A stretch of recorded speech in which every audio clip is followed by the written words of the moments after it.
In baseball, life on the road is usually difficult, traveling thousands of miles through the air from one hostile environment to another. The Cleveland Indians, however, are like a band of old-time gypsies. Where others see obstacles and pitfalls, they see opportunities and thrive. Even after dropping 2 of 3 in Minnesota and Boston, they rebounded and took a bite out of the Big Apple, winning 3 of 4 and knocking New York out of first place for the second time in less than 2 weeks. Today, they return to the Windy City to wrap up their longest road trip of the season against the Chicago Cubs, next on Sports Time Ohio.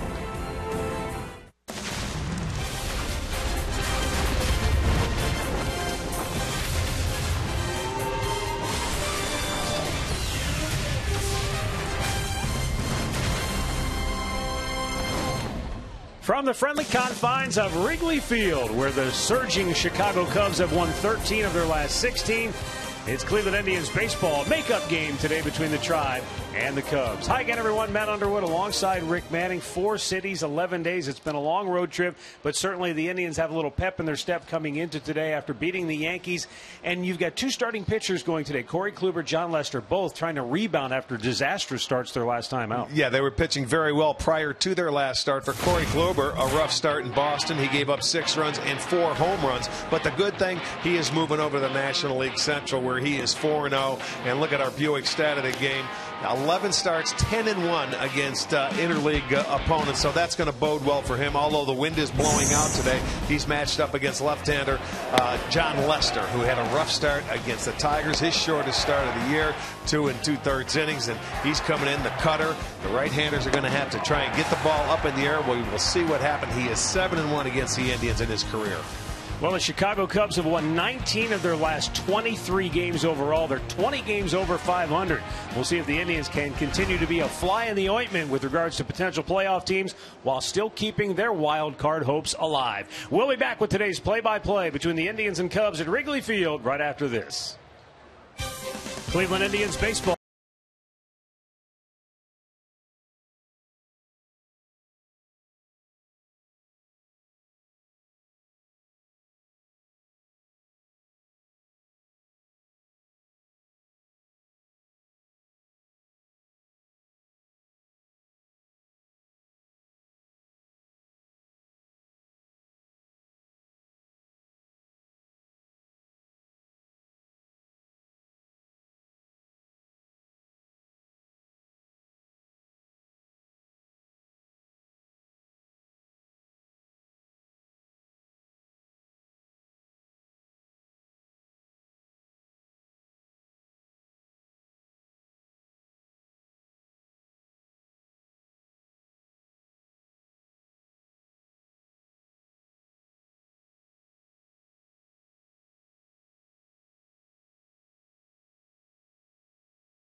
Lindor liftoff. Goodbye. Indians back on top. 7th home run of the year, 2nd in the series, his 3rd hit of the afternoon. And fresh off Francisco Lindor's game-winning homer for the Indians, they're back to work today here in Chicago to take on the Cubs. This is a makeup game that was rained out back in June, and now it's John Lester against Corey Kluber. Lester warming up. Let's take a look at Terry Francona's starting lineup, brought to you by Progressive Insurance. Jason Kipnis in the leadoff spot, followed by Francisco Lindor. Michael Brantley is batting 3rd. Carlos Santana, Yan Gomes, then Mike Aviles. Jerry Sands, Giovanni Urshela, and Corey Kluber is batting 9th. And our Northern Ohio Honda dealer starting pitcher is going to be John Lester, the left-hander for the Cubbies today. On the year, he is 8-9 and a .358. His last start, just 2 2/3 innings against the Detroit Tigers. They had 3 home runs off him, so that is his shortest start of the season, and he really struggled. But he had pitched 7 games in a row where he pitched at least 7 innings. Let's set the Cubs defense for you, brought to you by Jeep. Swarber gets the start in left field. Fowler in center. Coughlin over in right. Bryant at 3rd. Castro is at short. LaStella gets the start at 2nd. Rizzo is at 1st, with Ross doing the catching. Essentially, it's the same crew we had in New York, with the exception of Marvin Hudson, who has the plate today. Dan Isonia, C.B. Buckner, Lance Barrett on the bases. We are ready to go on a beautiful day in Chicago. Weather will be a factor because the wind is whipping and it's blowing out. Jason Kipnis stands in. Lester wides, and we are underway in Chicago. First ball swinging, a bouncer to Tommy LaStella, just called up, and he makes the play on Kipnis for out number 1. Keys to the game are brought to you by Wayside Furniture. The senior citizen, that's Corey Kluber, who has done a lot of damage against the senior circuit. Hopefully that continues today. And this has been a good road trip. Chance to go home with a winning record with a win today. Well, it would be a very good trip when you consider as long as it has been. You lose the first 2 series on this trip, and you have a chance to go home with a winning record. Would be very good. Francisco Lindor, the hero yesterday in New York. He's had a whale of a road trip, going 15 for 40 at the plate. Yeah, since the All-Star break, Francisco Lindor and Brantley swinging the bat very well. Lindor has 50 hits since the All-Star break. That's a .352 average. Swung on and missed. Lester has the fastball, slider, also that cutter in. And the changeup away. Righty's hitting .248 off him this year. Lefty's hitting .265. Check, did he go? He did not, says first base umpire Dan Isonia. And Lindor stays alive.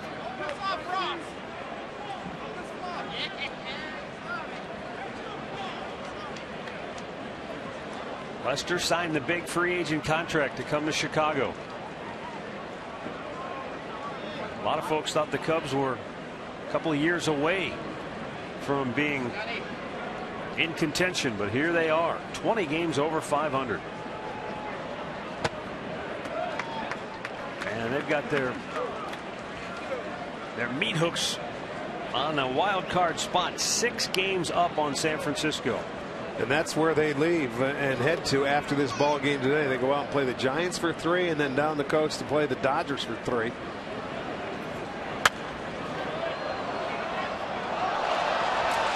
Here's our great clip of the game. Francisco Lindor has had a tremendous road trip, 15 hits in all. Started in Minnesota. He kept on wrapping the ball around the yard in Boston, and then of course yesterday culminating with a game-winning homer in New York. Payoff pitch, swung on and missed. Lester strikes him out, 2 down.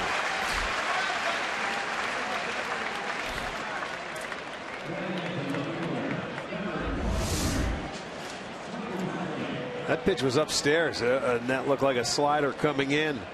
He comes up empty. For John Lester, this is his 6th second straight start here in his home ballpark. He had won 4 in a row up until his last start. The Tigers really roughed him up.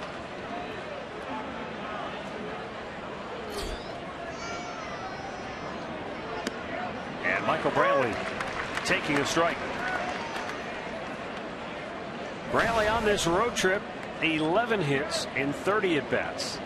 He has driven in 5 runs. He has scored 4 times.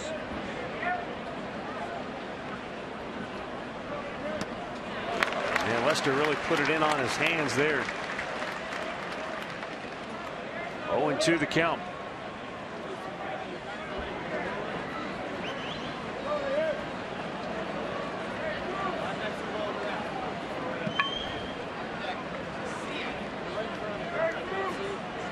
Lester's 2-strike offering. Grounded towards short. Starlin Castro throws him out. The Indians go 1-2-3. The Cubs are coming to bat.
For Cleveland here this afternoon. Let's take a look at Joe Maddon's starting lineup for the Cubs, brought to you by Toyota. Dexter Fowler will lead it off. He's a switch hitter. Then lefties galore. Kyle Schwarber, Chris Coughlin, Anthony Rizzo. The big right-handed slugger Chris Bryant will bat 5th. LaStella, the call-up, will hit 6th. Starlin Castro, David Ross, and John Lester batting 9th. And Corey Kluber is our Northern Ohio Honda dealer starting pitcher. Kluber, his 27th start. His very first start against the Cubs, and against left-handers on the year with so many in there. They are hitting .265 off him. They've hit 9 homers, driven in 37 runs.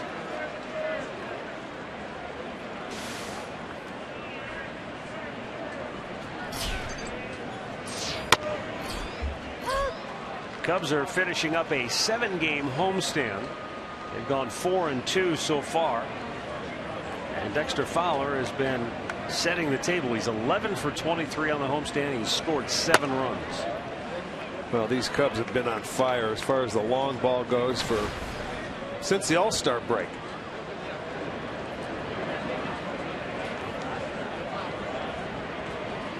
They have hit 51 homers as a team. That ties them with Baltimore Orioles since the break. 12 of those 51 home runs came this weekend against the Atlanta Braves. One off their franchise record for most homers in a 3-game series. Boy, and you get up here and you see that wind blowing out and you're thinking, uh-oh. Strange things can happen in this ballpark when the wind blows out. Well, it was blown out yesterday and the Cubs hit 5. So yeah, you've got to be careful and keep the ball down at all costs. Well, and that's what their people are telling us. They said most of the year it's been blowing in, but the last week, for whatever reason, it's switched and it is blowing out.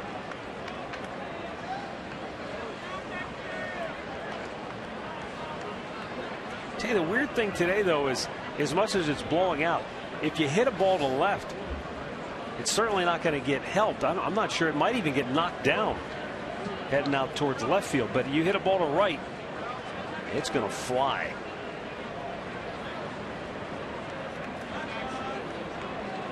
Now the 2-2. Back out of play. Let's go down to Andre Knott. You guys are talking about the wind blowing out. I talked to Terry Francona before the game about managing. He says, yes, you manage different when the wind's blowing out here. He goes, look, I won't bring my infield in early. And he goes, I may not take my starting pitcher out a little bit, as early as I would in certain situations, because you don't want to get in the bullpen and get into a 2015 game. He goes, you stick with your starter a little longer when the wind's blowing out here. 2015 game, we'll have a halftime if we get to that point.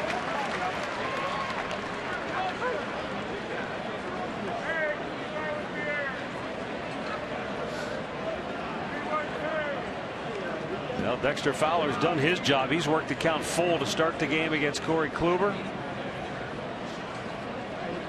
8th pitch of the at bat. Strike 3 call. Yes, sir. Fastball at the knees.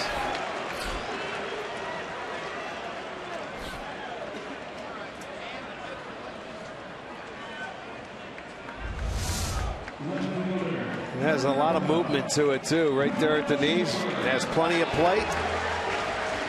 Kluber, first hitter, gets the strikeout. Fowler thought it was ball 4. No, that's check that out on our Nissan pitch tracker right there at the knees. Yeah, and as you said, it had plenty of the plate. Yeah, it did. Here is Kyle Schwarber,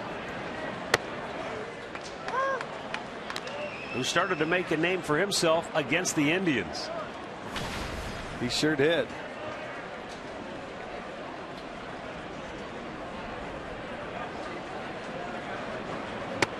On this current homestand, Schwarber has been all or nothing. He's 3 for 22, all 3 hits, home runs, including an opposite field homer yesterday.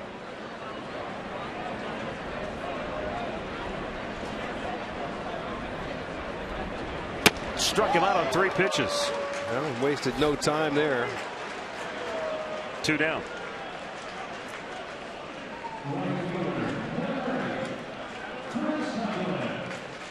Let's check out the Cubs defense, brought to you by Jeep. It's going to be Brantley is in left field, or Aviles is in center, Sands over in right, Urshela at third, Lindor at short, Kipnis at second, Santana at first, and Gomes behind the plate. I meant the Indians defense.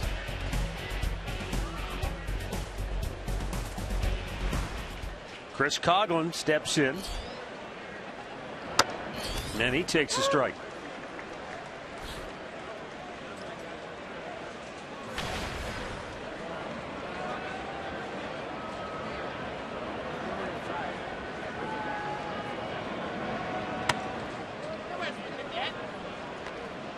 One and one to count. Coughlin 6 for 19 on the 6-game homestand with a couple of doubles and a couple of home runs.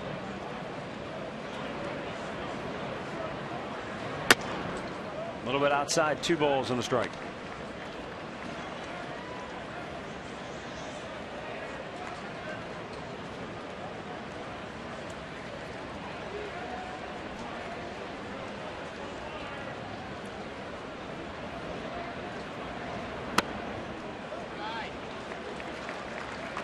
I'm looking around here. Not a bad crowd for a makeup game. Figured during the day. It was June 15th as when we were rained out here. And it was a scheduled night game. To left field. Brantley coming in. And the Cubs go 1-2-3. We're scoreless after 1 in Chicago.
0 apiece here in the top of the second. And for Terry Francona, he loves a lot about Mr. Lester that's on the mound, one of his favorite players of all time.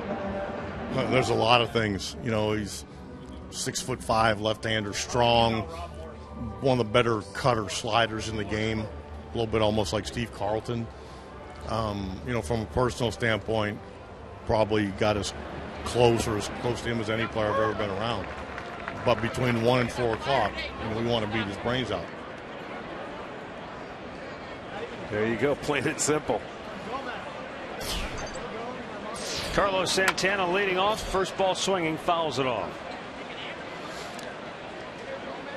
Yeah, when he has the cutter working and that slider, he can go back foot to you, and he has that cutter away to mix in the fastball. He has excellent stuff.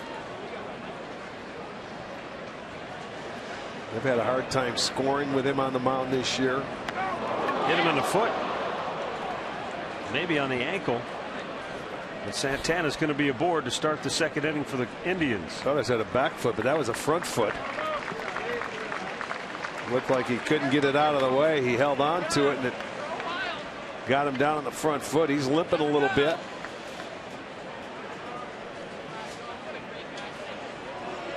Jeff Desjardins and front toe. Terry Francona out to take a look at him. Or is that James Quinlan? James out there with him. Looks like he's all right. Yeah, it's just hurt.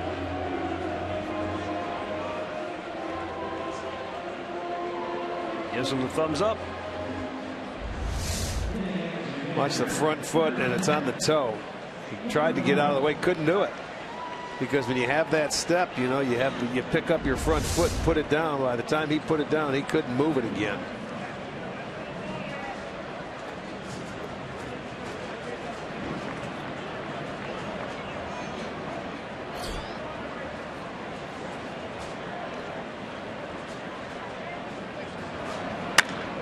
Yan Gomes pops it up on the infield. And it's the second baseman, La Stella. One away. Our window system's game time temperature this afternoon. 73 degrees. Winds will blow out the right up to 30 miles an hour before it's all said and done here today. Yeah, that's a pretty big gust of wind. But a picture perfect day.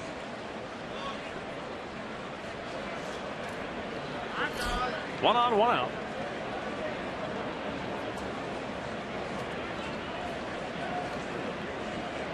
Mike Aviles getting a rare start in center field today.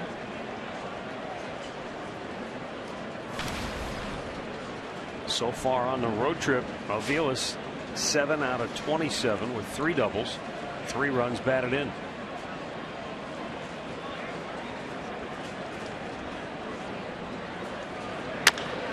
Chop to third. Bryant goes to second. There's one on to first. Inning ending. Double play. Middle of the second. No score in Wrigley.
Take a look at the injury report today, brought to you by the injury lawyers at Elk & Elk.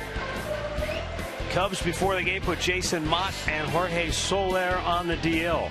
Interesting thing with Soler, he goes on the DL with a left oblique strain. They call up Tommy La Stella, who made the club out of spring training, only played a couple of games, and then he went on the DL with an oblique strain, eventually on the 60-day DL, and just getting the call back now.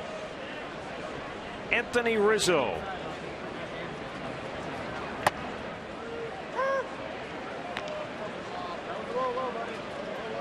25 home runs, 76 driven in, 30 doubles, and get this, 15 stolen bases. Yeah, I saw that today, and it was a little surprising for me. As a team, they've stolen 78 stolen bases, caught just 29 times.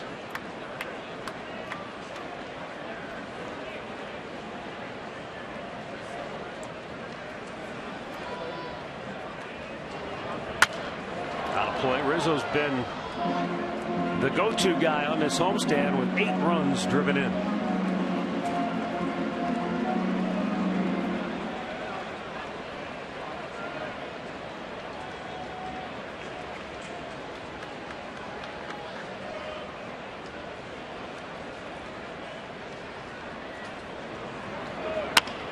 Foul first base side.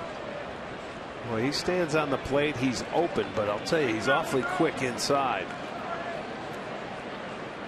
Theo Epstein knew what he was doing when he made the trade for Rizzo, and well, he should have known. They originally drafted him in the 6th round when he was in Boston back in '07.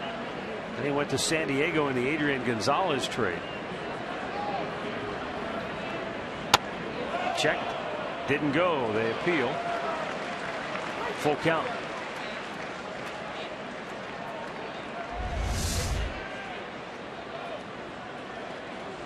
Well, he held up. Good call.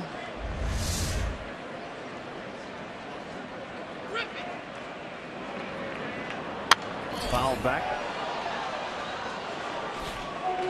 I don't know if it was a case, Rick, where San Diego maybe just wasn't patient enough with Rizzo.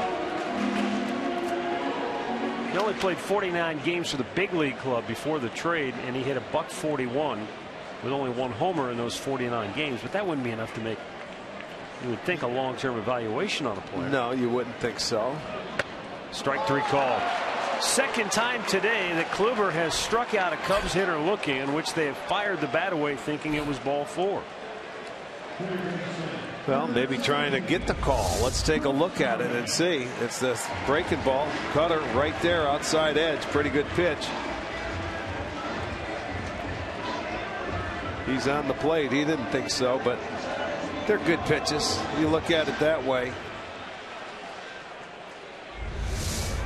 Well, we always talk about how good hitters sometimes get the benefit of the doubt on borderline pitches.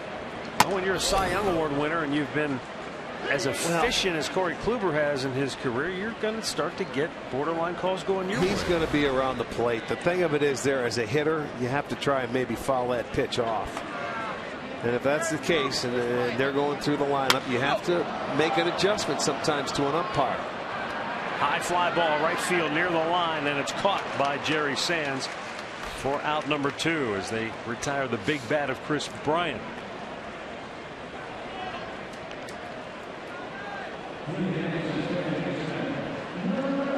And now Tommy La Stella will get the at bat. He's essentially getting the call up to fill in for Addison Russell, who's dealing with a groin injury.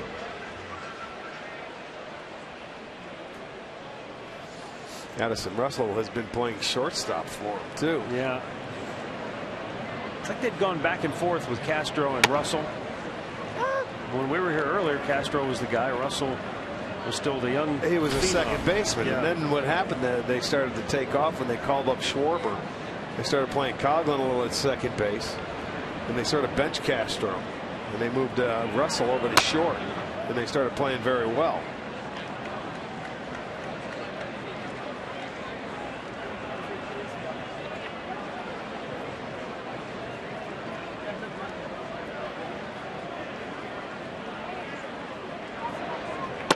outside with it, 2 balls and a strike.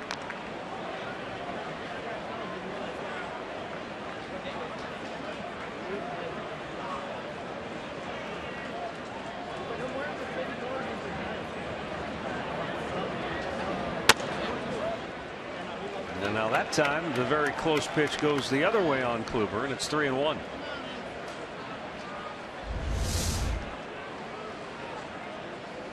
Yeah, I was outside. You see Gomes trying to bring it back in as always. Swung out and missed.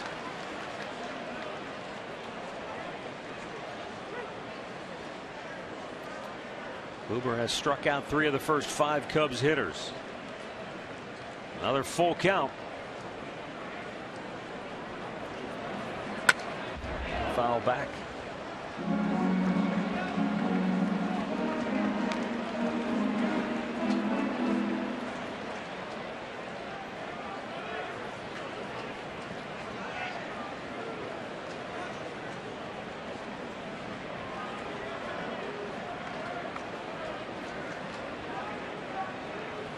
Again, the 3-2. Swung out and missed. He blew it by him, and a good fastball from Corey Kluber. He's fanned 4 out of the first 6. And we are scoreless through 2 in Chicago.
Bottom third of the Indians order. Due up Jerry Sands, Giovanni Urshela, and Corey Kluber.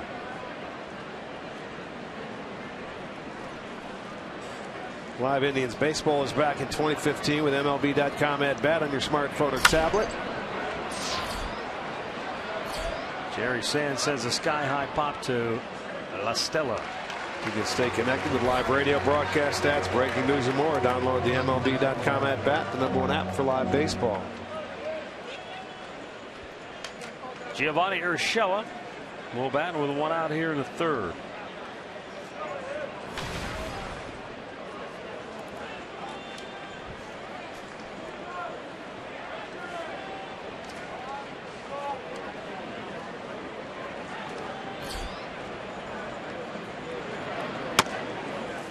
In for a called strike.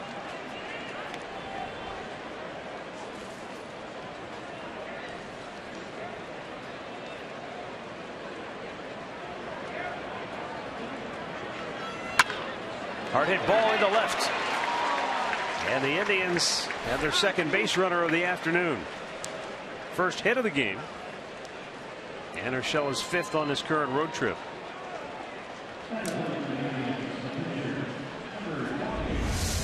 Well, you find the hole, Looked like he tried to throw a little cutter inside. Didn't quite get it in there enough. So Urshela finds the hole. First hit of the ball game.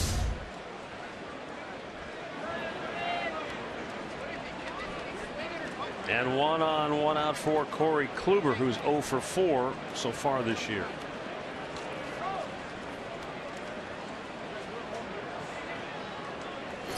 Bunt him over here, I would imagine. Squares, bunts it up in the air. Drops it to fair ball. Yes, it is. It's and a double play. Second and down to first. Kluber quit running. So a double play for the second inning in a row. John Lester watches his first baseman miss it, then recover, and the inning is over.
At Wrigley Field, no score. Bottom of the third inning, bottom third of the order due up for Chicago.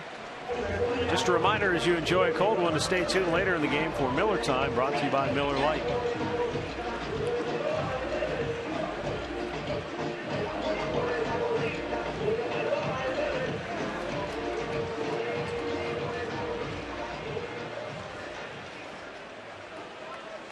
Starlin Castro to lead it off for Chicago.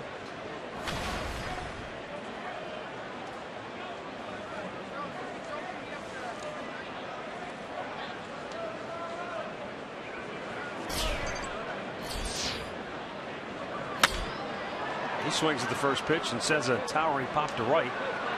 Jerry Sands slipped initially going back on that ball, but he's able to recover in time, 1 away. Well, on this play that Kluber bunted, he was pretty much watching it because he thought they were going to catch it in the air, but Rizzo comes in with the slide and it hits him in fair territory. So without Kluber running, he had an easy double play. At first base, you can't run because you think they're going to catch it and you get doubled off. But if you're bunting the ball, and of course he doesn't hit, so it looked like they were going to catch it. Did not, but the smart play by Rizzo.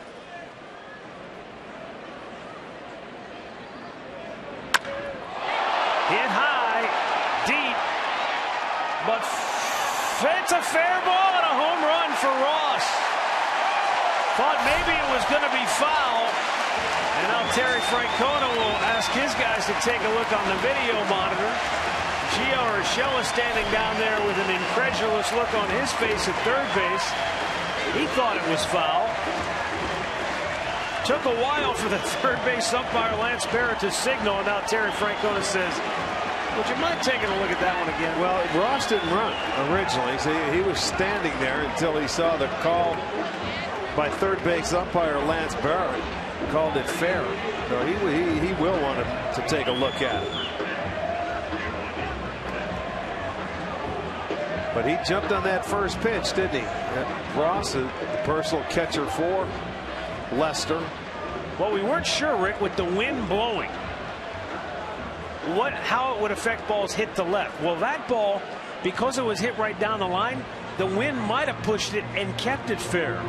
Well, where it otherwise would have hooked foul. Yeah, our angle, we couldn't really tell. We're sitting behind the plate and up. I mean, it certainly had the distance.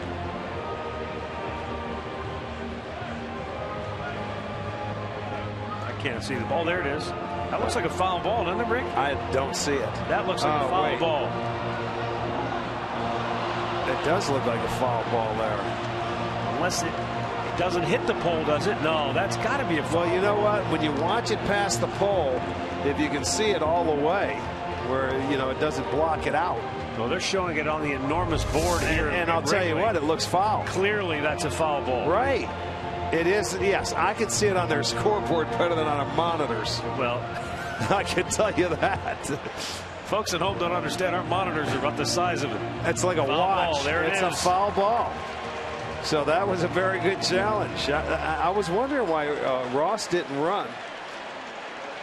And isn't that the case usually? The closest guy to the play, which is the third base umpire, certainly didn't see it. He lost it too.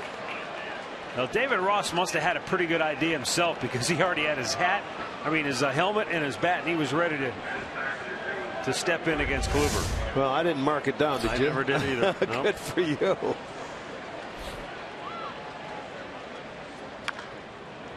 Well, like you, my initial look was at Ross. He never left the plate. And then I was trying to look down the line. It's really hard to tell.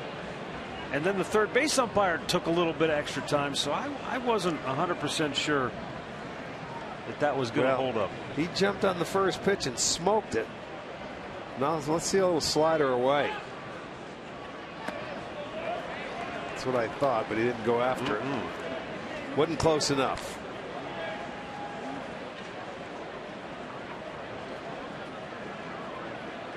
Well, good thing for replay here. Saves him a run.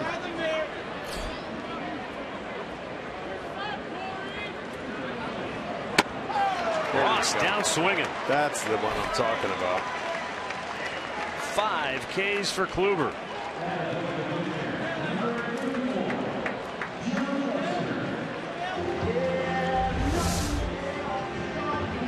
Yeah, he went with the cutter. Tightened it up a little bit and said, all right, I'm not going to throw you the slider. I'll tighten it up, throw you the cutter. Get his 5th strikeout out of the first 8 hitters. Now he has the pitcher Lester. Lester has struck out 22 times in 44 at bats this year. He has 1 hit. Well, this is what I was thinking. If the Indians can get on first base, this is a guy you can run on. Yeah. He doesn't throw to first base. I think he's made 2 throws to first base all year. Both of them were in the seats.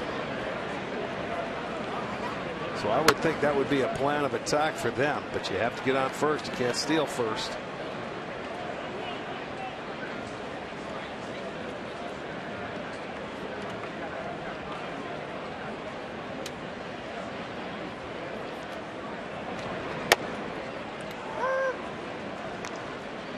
Kluber gets ahead of his counterpart, 1-2.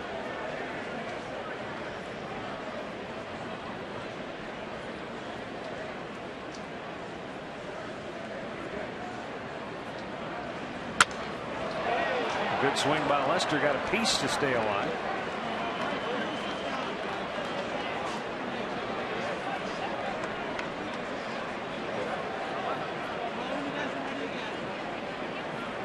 I was 1 for 44. I'd call that a moral victory. Well, yes, but he left him. He left it away. Gave him swinging room. You could bust him in with that cutter like that. Wow, I can't believe that wasn't called a strike. Well, that's what I'm saying. Pitch. After fouling that last pitch off, you had to throw one inside because he's just looking for anything. And I guess it was a little off the plate. Might have been a little off the plate, but it's still a very good pitch.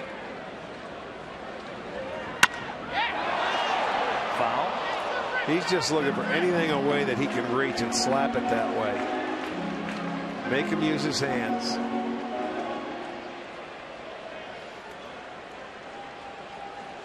Go in there with a good four-seamer. He's not going to be able to turn on it.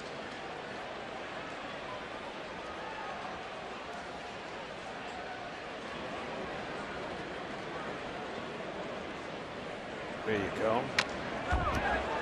Yeah, that one came back. That was like the two-seamer, it seemed like.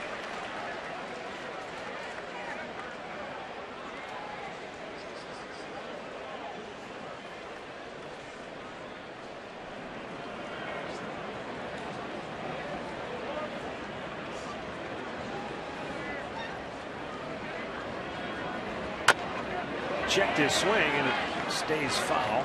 Yeah, for a guy that has one hit. That's what I was thinking. He's putting up a pretty good at-bat is right. You're right. You talk about a moral victory. No matter how this ends, it's got to be one for him.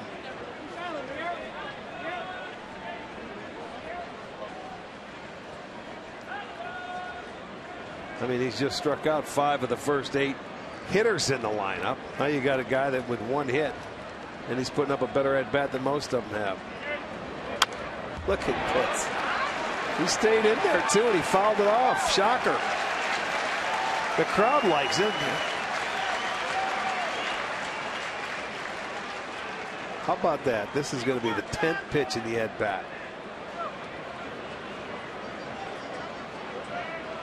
Well, slow it down and throw him a slider.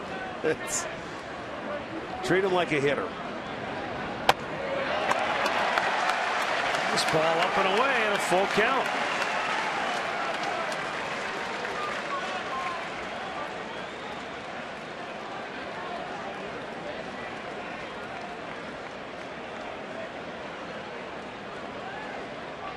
Now Kluber winds and the payoff pitch to left. Brantley on the run makes the catch on the warning track. The best at-bat of the day. It really was. But 9 up, 9 down for Corey Kluber, first time through the order.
Time now to tweet your strongest fan photo to us using the hashtag #STODataStrongFan for a chance to have one of your pictures shown during our telecast. It's all courtesy of T-Mobile.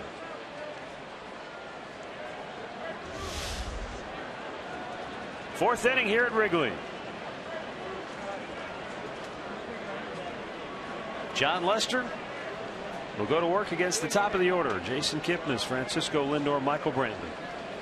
Each pitcher has faced the minimum through the first 3. Tribe had 2 base runners, a hit batter and a single, both erased by double play balls.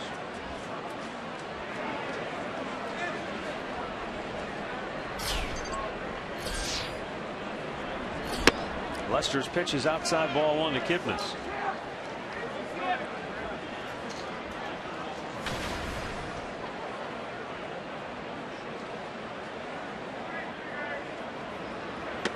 That double play ball was something that reared its ugly head 4 different times yesterday for the Indians. I was going to say, that's been a theme lately, that double play ball. Missed outside with it.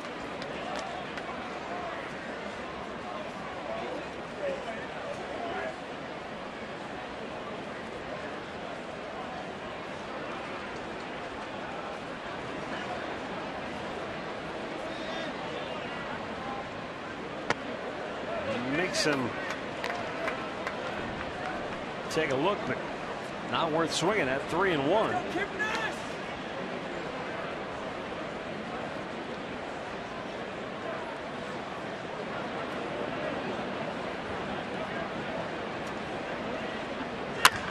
And a ground ball up the middle.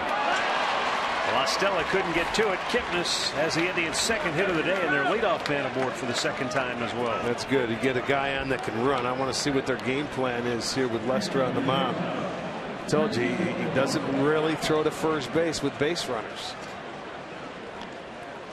Well, get your fan designed t-shirt courtesy of Toyota on Wednesday, August 26th. The Indians will host the Brewers. The State of the Tribe Town shirt was designed by a fan in an online contest. Visit Indians.com for your tickets. Francisco Lindor playing in his 62nd game. He already leads the team in sacrifice bunts. You can see he just comes set and stares at that runner over there, but he does not throw to first base. I told you, I think 2 attempts this year, and both of them have ended up in the seats.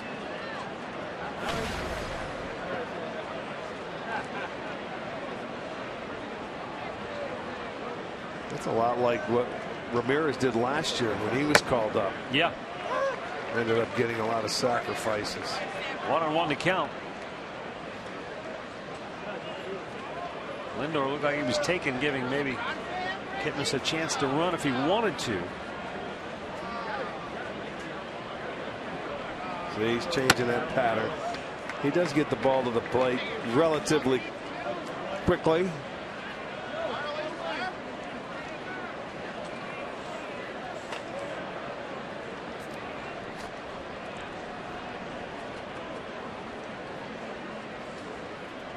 Two-one count.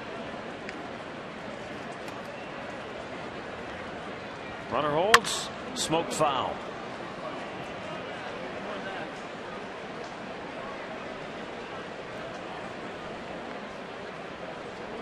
He's about average with a 1-3 delivery to home plate. But again, as a base runner, you have to know that coming in, and I know they know it. Kansas City exposed him last year in that playoff game. If you remember, he had a 4-run lead going deep into the game. Yeah, he doesn't use the slide step a lot. He'll bring that leg up. But he'll bring it up, but I mean he changes it. He'll go quickly. He'll hold it. That's what he does. He just never throws it to first base. So as soon as you see anything or movement, you take off. Well, you think he's running here 3-2? I would. He's not. Wow. Lindor fouls it away. Now Ross wants to go out to talk to Lester. I mean, I think it's a thing sometimes where left-handers, you know, you're afraid they're going to come over there and do something, but he's not the guy. He doesn't throw over there. Not a good athlete. You think you could bunt on him, you know, and do something, the little things like that to force him to make throws. Andre.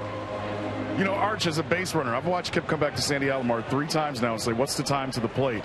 It's almost like he's not comfortable because he has not seen a throw over here. He's going back on a 3-2. He's not going to see a throw over there. He doesn't throw to first base. Well, as a base runner, do you need to see him? You know what I mean? Because it seems like Kip isn't comfortable right now. No, you have to go on first movement. And then if you get picked off, you get picked off, but he's not going to throw over there. Payoff pitch. Ball 4, and the Indians have their first 2 on here to start the 4th inning.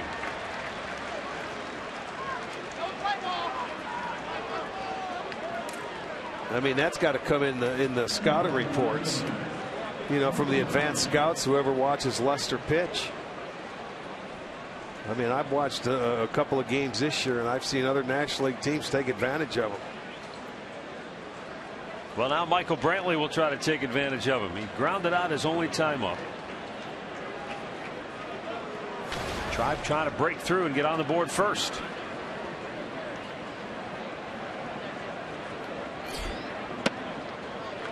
Then spins in a slow breaking ball for strike 1. Good pitch. 74 miles per hour curveball.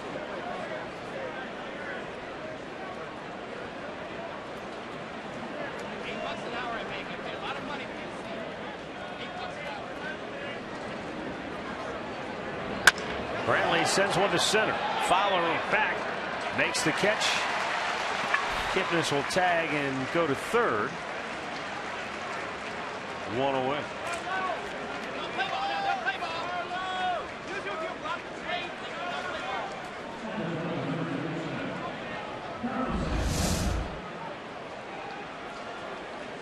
That was, you know, deep enough where Kipnis could tag, but Fowler wasn't going to do anything there, just get it into second base, and they have the double play in order.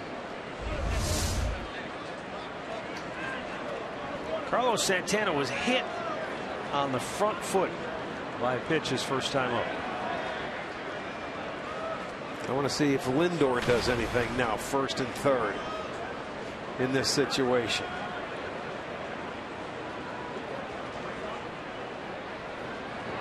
Outside, ball 1.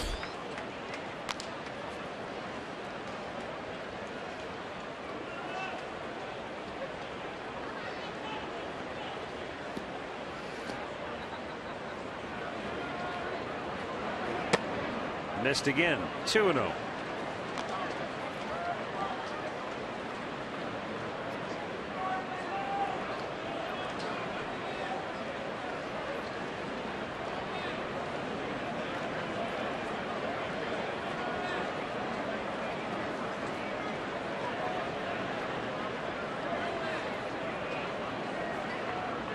Just held that one right up the middle, but behind second it's fielded by Listella to Castro on to Rizzo. Another inning-ending double play. 3 straight innings. The Tribe has hit into a twin killer. This inning they just refused to run on John Lester, and he gets out of the inning.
Get breakfast with the coaches is coming up soon.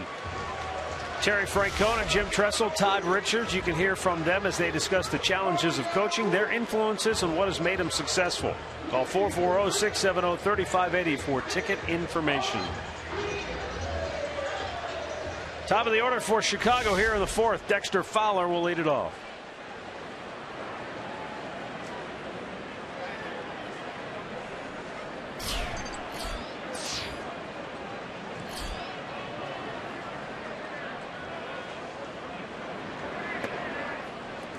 Fowler thought he had ball 4 his first time up. Instead, it was strike 3. Yeah, Fowler and Rizzo. Two guys that thought the same thing.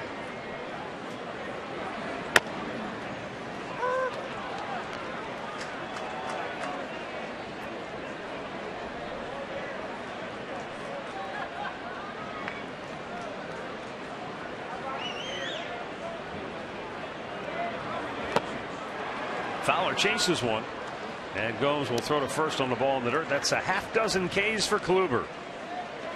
One gone in the fourth.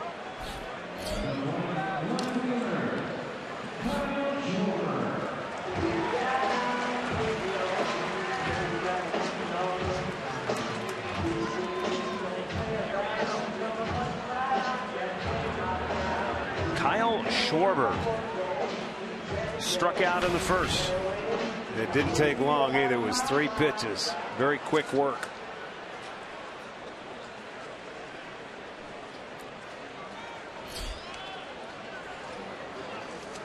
He has 11 homers and 32 RBIs in his first 40 games. Pretty impressive. Now this is a guy, you remember, they called him up because it was interleague play. And they were going to send him right back down to the minor leagues when it was over, which they did. But he opened up some eyes because he had a couple of great games against the Indians. First major league hit, homer, ribby. Had 4 hits in a ball game.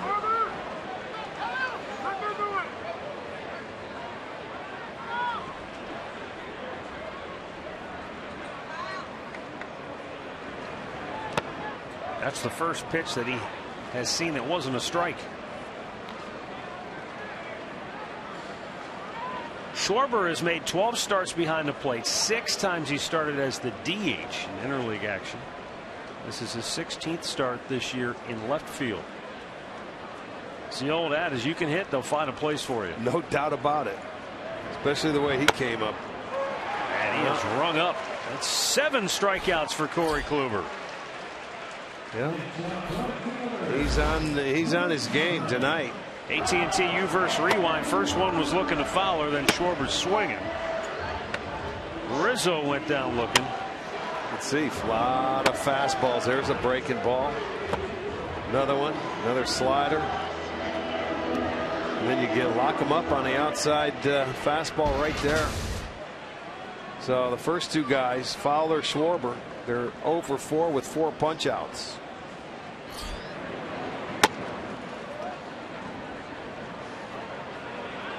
Well, so far, I'd say both pitchers have been able to put their last deal. start behind them. Yes, they.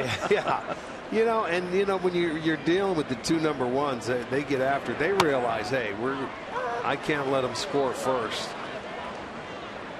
So you're going to have to do anything and everything you can to take advantage of it.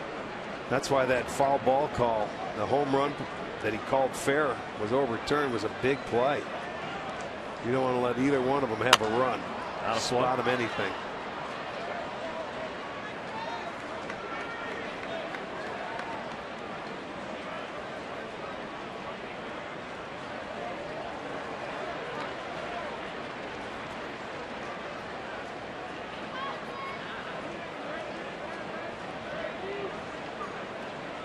Two down here in the bottom of the fourth. No score. The 1-2 from Kluber. Swung on and missed. He ate him up. 8 strikeouts for Corey Kluber. He fans the side for the first time today. No score through 4.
by the Cleveland Clinic. Call for an appointment today. And by the game-changing all-new Ford F-150. The future is tough.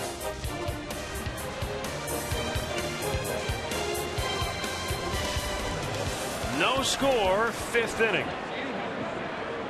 Yan Gomes, Mike Aviles, Jerry Sands.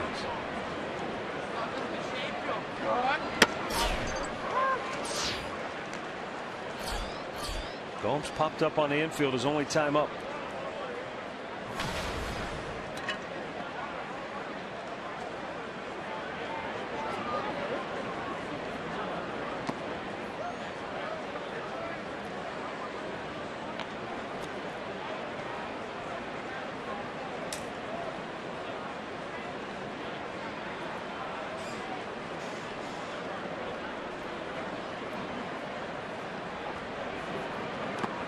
In the dirt, 2 balls and a strike.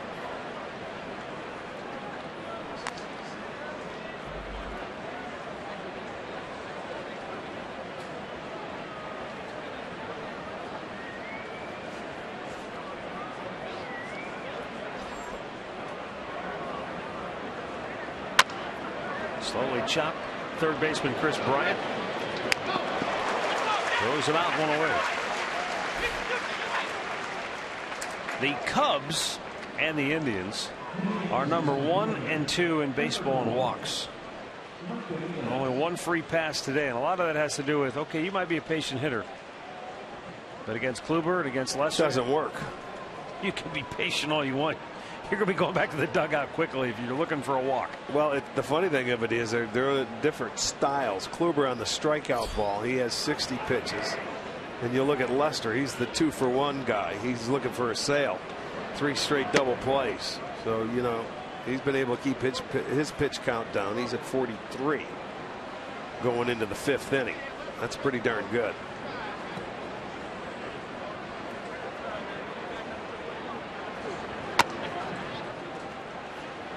Ross goes out. 2-0. Lester looked a little frustrated after that last delivery. A couple of times he's looked that way today, especially when they had the guy on first base. It looked like he was trying to rush a little bit. But that's his personal catcher, man. He's right there with him with every start.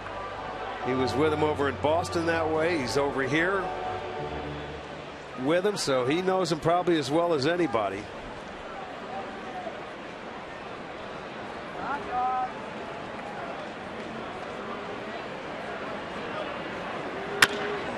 Two-0 ball, swinging, grounded routinely to short. 2 down.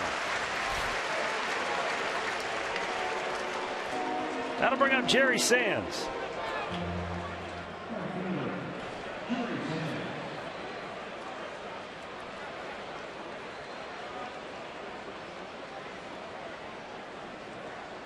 Sands popped up on the infield his first time up.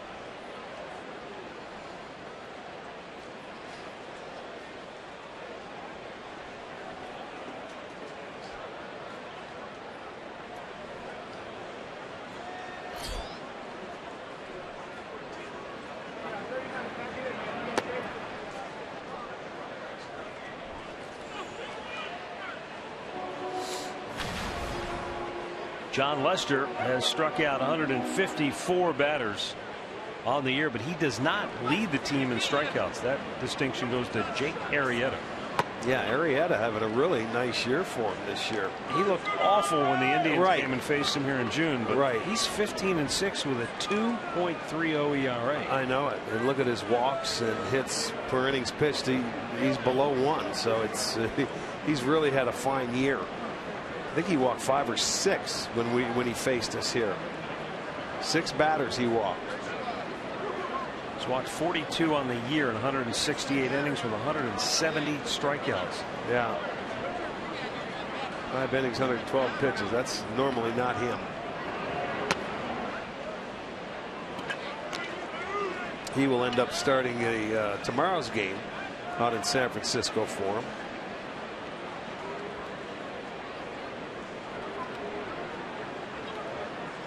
When we talked about, I think we were on the start of this road trip in Minnesota. It's been so long ago. We were talking about the staffs that we had 4 guys on the Indian staff that had less hits than innings pitched. Right. The Cubs are another team. They had 4 guys. Full count.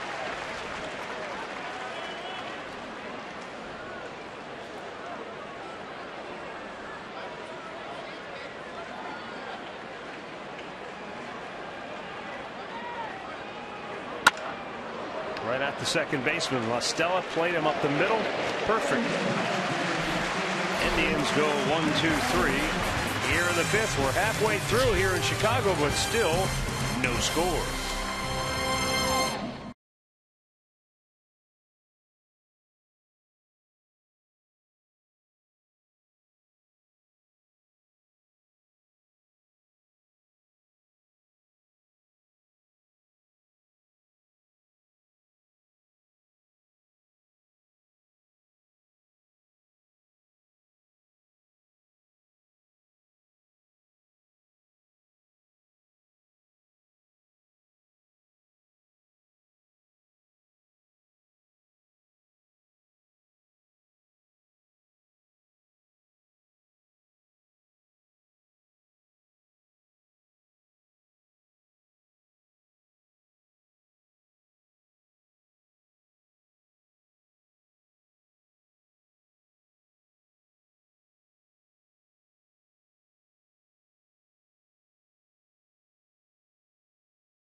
Angels will be in town for a weekend series to face the Indians. Just visit Indians.com for your tickets.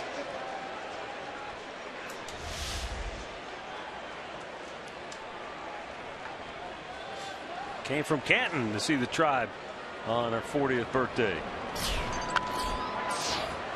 Anthony Rizzo pops one back out of play. This is usually the time, Matty, the second time through, where you're going to see a lot of hitters getting after it early, because Kluber's proved he can put you away if he gets ahead of you. So the hitters will start getting maybe a little more aggressive, and he might be able to have a couple of quick innings.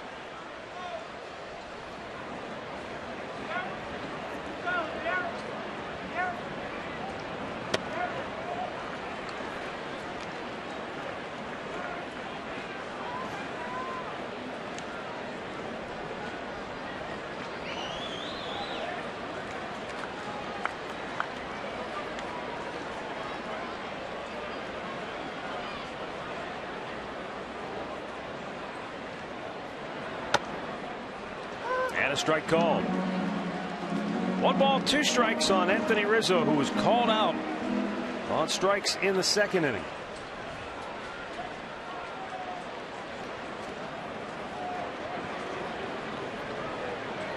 Now the line of the 1-2. And a weak chopper to first. 1 down. Our Levin Furniture player profile is on Chris Bryant, who hasn't been taking a lot of batting practice lately under manager's orders. Joe Madden said, hey, at this point in the season, let's take a break from all that BP. And he says, I agree with Joe that BP can be a little bit overrated. And he said, I have never seen a ballpark where the wind affects the game so much as here at Wrigley Field. That's one of the toughest things to do, is I think play in the wind. I mean, you can have conditions, whether it's sunny or it could be raining a little bit. The wind, because the ball does so many different things.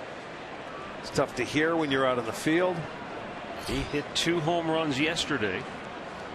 In fact, Chris Bryant's last 11 home runs have all come right here at home. That's amazing, isn't it? Well, you got to love your home ballpark, even though it's windy. Well, you see, there's other times when the wind blows in, though it may take some away as well. Jim DeShays, who pitched a long time in the big leagues, now does color commentary on television here in Chicago. He told us that really up until maybe this month, maybe last month, the wind was blowing in most of the time here. And he said it's just recently started to become a better hitter's park. Well, tied him up. What have we seen at home a lot of times? How many times have we seen it come in from right center field from our ballpark? There's Jim DeShays. You know, and it can be pitcher friendly. It can also be hitter friendly, even though it's not a very big ballpark.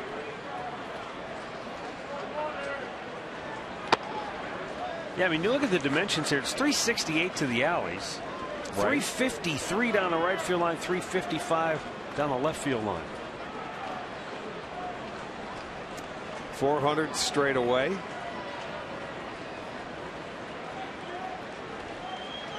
And nobody's robbing a home run here. No, you don't rob a home run, and you don't run into that wall or that the ivy, because he went around. He sure did. And the home plate umpire Marvin Hudson rings him up. The Kluber train keeps on rolling. That's 9 strikeouts, 2 down here in the 5th. See a pitch inside. He wanted to go after, tried to check his swing, couldn't do it. Let's go down to Andre.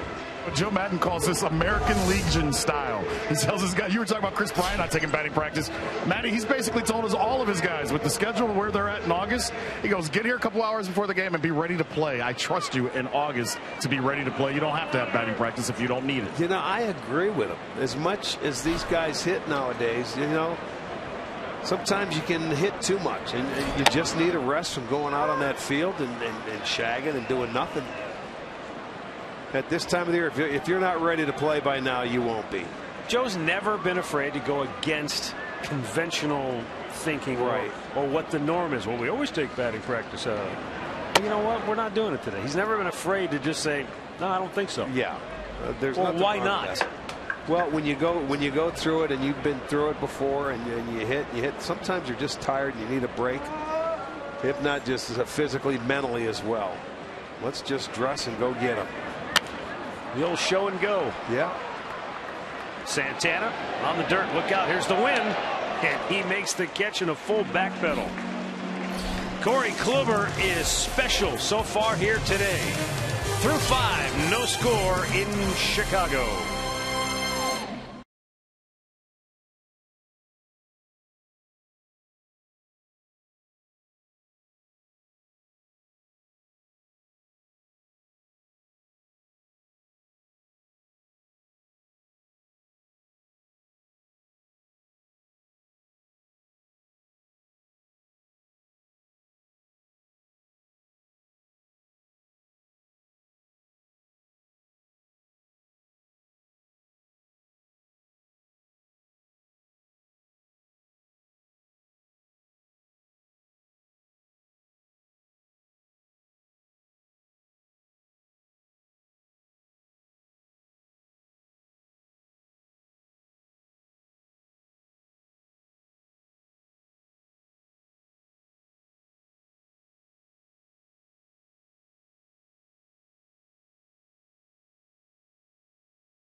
Friday as the Indians play the Angels. $2 Miller Lights available 5 to 7 in the right field district, plus dollar dogs.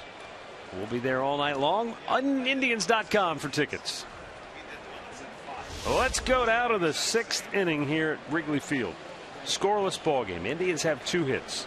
A 1-out single by Urshela in the 3rd, who's leading off here now, and a leadoff single by Kipnis in the 4th. That's been it. 1 walk, 1 hit batter, 1 strikeout for Jon Lester. Yeah, these 2 guys are locked in right now. Lester hasn't been as sharp or as crisp as Kluber, but the end result has been the same.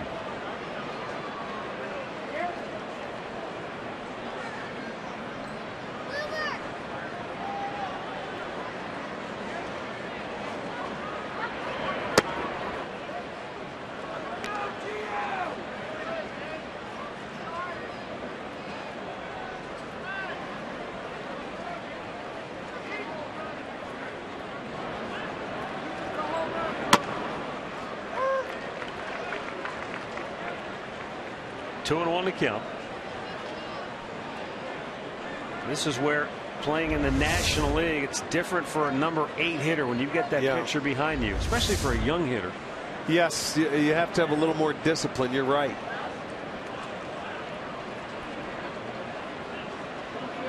It's just that the veteran like Lester, he won't give in. He'll make you hit his pitch, knowing that that pitcher's on deck. Urshela got one to hit, but he flies it to center where Fowler makes the catch. 1 down. He's going to go back to the dugout wishing he had another crack at that one, I bet. Yeah, a little off the end it looked like. That was right down Broadway, though. So 1 away for Corey Kluber.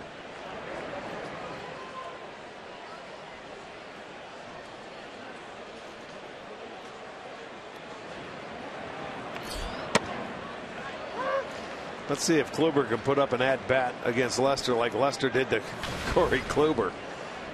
Lester might have had the best at-bat of the day.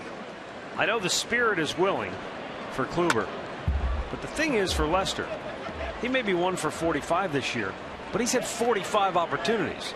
Corey's had 4. This is number 5 now. He's 0 for 5 on the year. Plus he takes batting practice every day.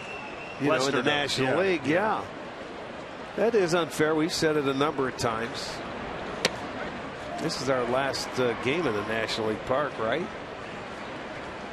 I'm almost sure it is. We don't visit another National League Park, so no other pitcher will hit again this year.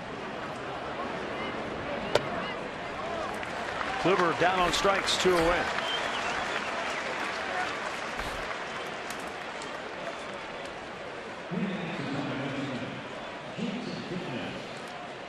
Top of the order, Jason Kipnis, the batter.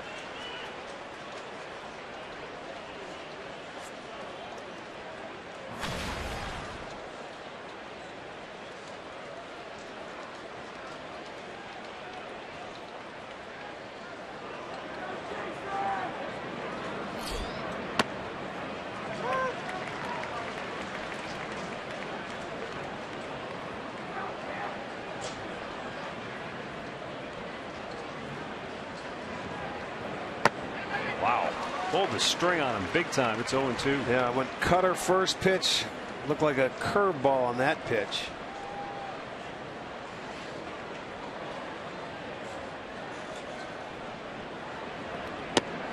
And he strikes it out on 3 pitches. Jon Lester with his best inning so far here today, strikes out a pair.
has been very good, but the double play ball has killed the Indians. 7 in the last 2 games, 3 already this afternoon.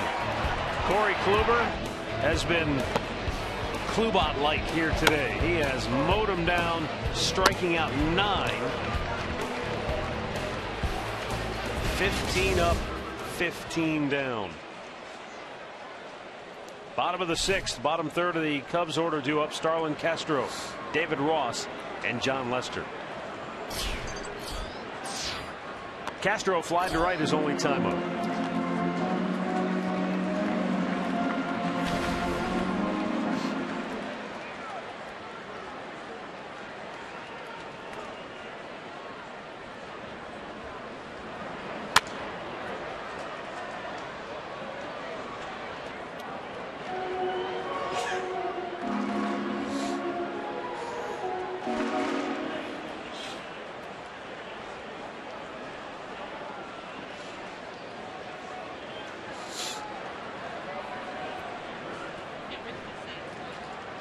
Corey's 1-1.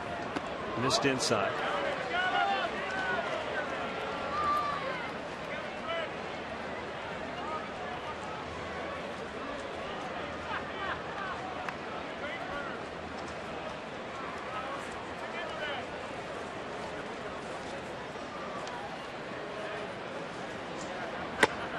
Outside corner, just painted it.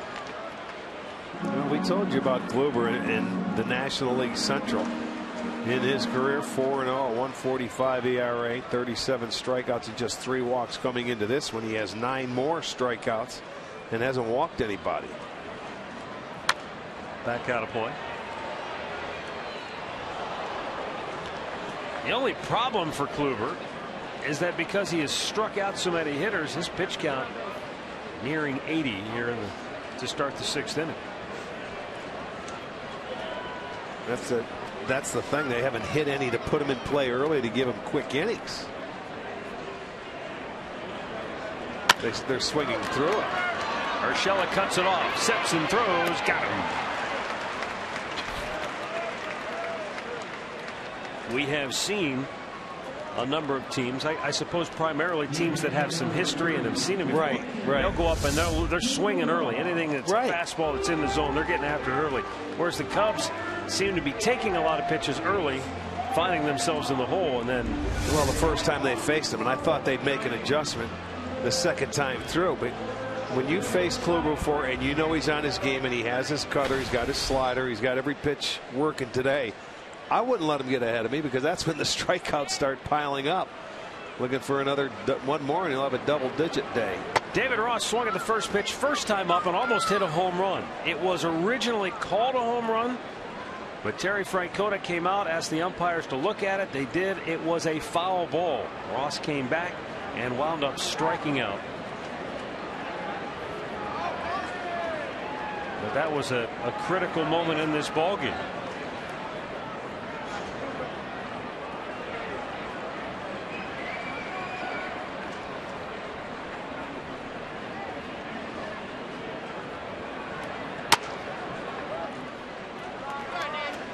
One ball, one strike as Ross takes aim against Kluber.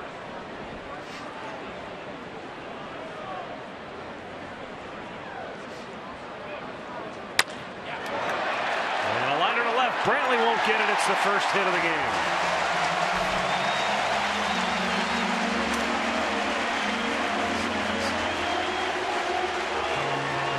Cubs get their first hit with 1 out of the 6th.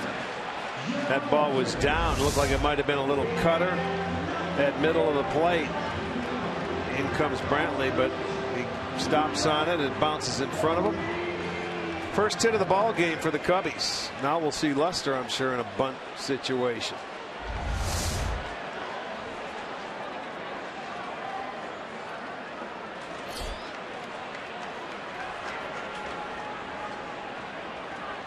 He squares.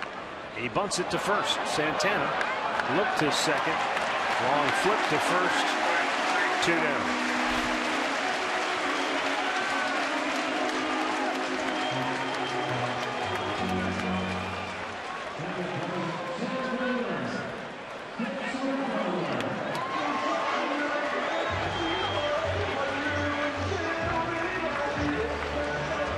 I saw that ball come down, and I thought Santana may go to second base because he kept the pitcher in front of him. You know what I mean? Even if they don't get the guy at second, Lester still could have got the first base. They might have had a chance at a double play. I wanted to check it out again and look at the replay, but look at, there's the bounce, and there he had plenty of time. He was halfway there, but he didn't throw it to second. And there's the easy flip to first. I thought he had an opportunity to go and get the lead run. Dexter Fowler pops the first pitch up. Lindor signaling for the fair catch. The inning is over. 6 complete from Wrigley. Still no score.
MyKiaCleveland.com to learn more. By Levin Mattress, located in all Levin furniture and freestanding locations. And by AT&T Uverse, has more channels on the go than cable.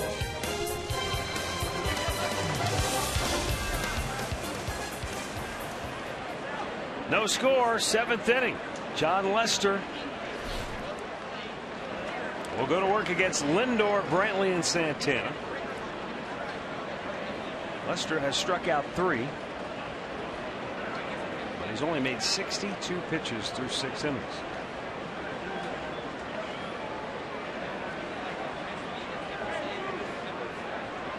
Where Kluber has been dominant and overpowering, Lester has just simply been very efficient, workmanlike.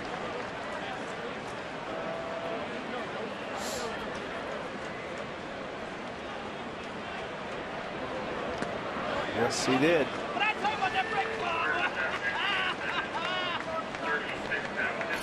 Well, when you look at the pitch by inning, he said the biggest inning was a 4th, that 17-pitch inning, but he's had a 6-pitch inning. How about a 4-pitch inning? That'll work. That'll work every time. Lindor looks at a curveball for strike 2.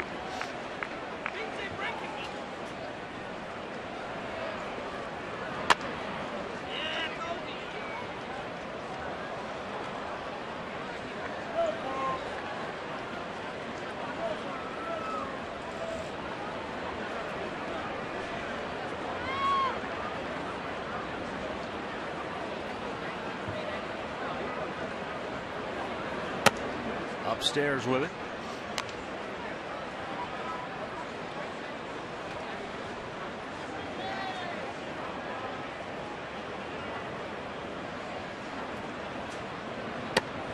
Just missed outside. Some groans from the home folks. You talk about a teaser pitch right there. That's a tough one to lay off. That's down. It's away. Maybe just a little low, I think. chased it, strikes him out. Yeah, he went back and swung at that one, though. Couldn't lay off 2 in a row. For a strikeout now for John Lester. He went right back to that same spot, and this one was even maybe a little bit lower. Got him to chase after it.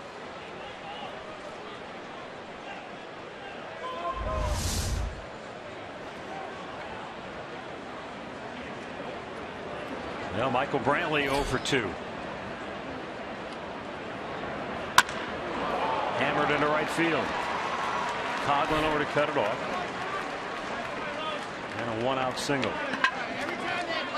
Time to take a look at our T-Mobile Data Strong fan photo of the game. Don't forget you can tweet your photos to us using the hashtag STO Data Strong Fan for a chance to have one of your pictures shown during our telecast, courtesy of T-Mobile.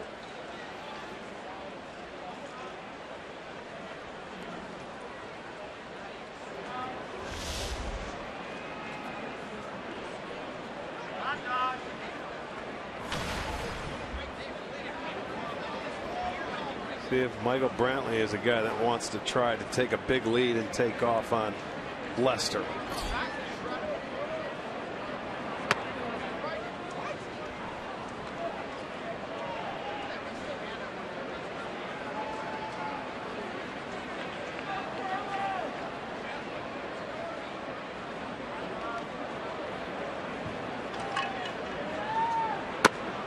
Santana checks. It's a called strike. 1-1.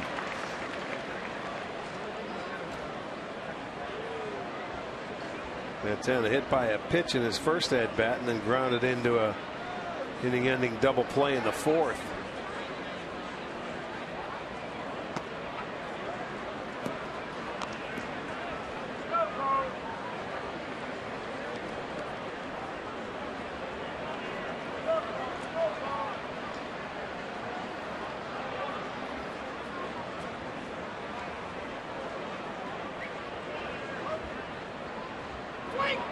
Way up and out of the strike zone. Ross with a quick throw, but Brantley back easily.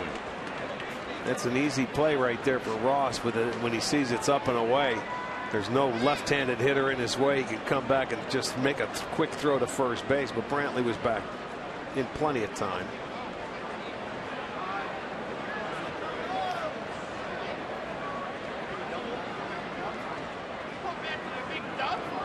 And a 3-1. So a double play ball if they turn it. They get the out at second on to first.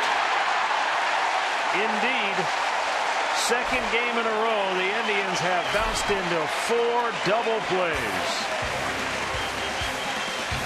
Stretch time in Chicago in the 7th inning stretch, brought to you by Spitzer Auto World.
hit allowed through 6 shutout innings. He has struck out 9 Cubs batters as you look at our Circle K strikeouts of the game. Yeah, and 3 of them coming just window shopping right there.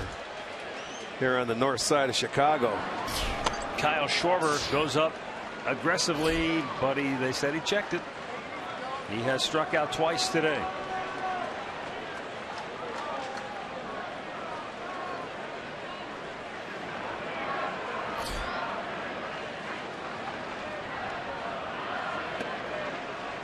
Over the outside corner, that'll even the count 1-1.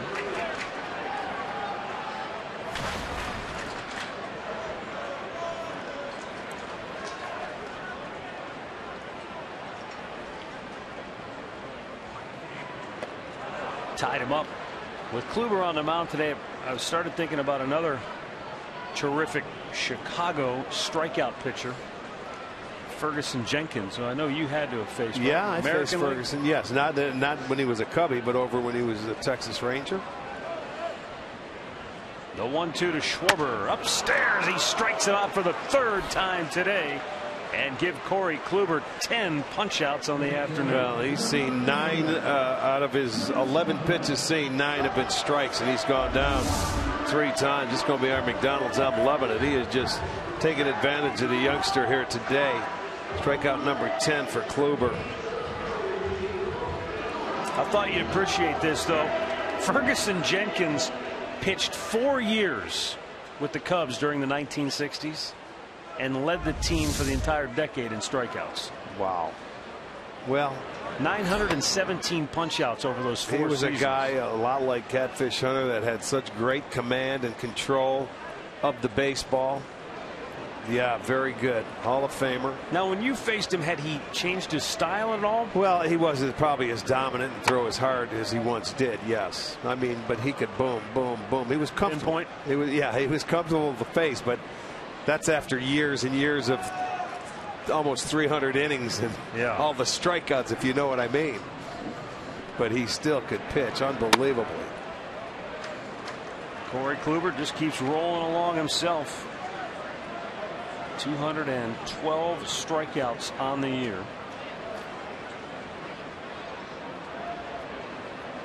It's at his 8th double-digit strikeout game this year. Yeah, number 8. And he's had a few 9s mixed in there as well.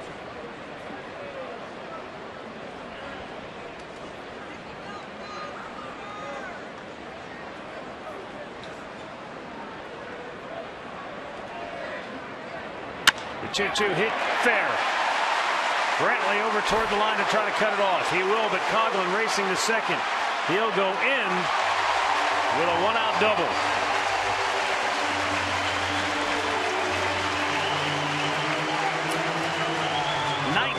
Double of the year for Chris Coghlan. He just shot it inside the bag at 3rd. There's a pretty good approach on a good pitch. He just stayed on it and slapped it the other way. That's a really nice swing and approach there against Kluber, the way he's been dealing today. Brantley gets over there, but throw way off line. Not going to get him going in. It was pretty much an automatic double. So now they have a runner in scoring position. And Anthony Rizzo, the batter, 0 for 2.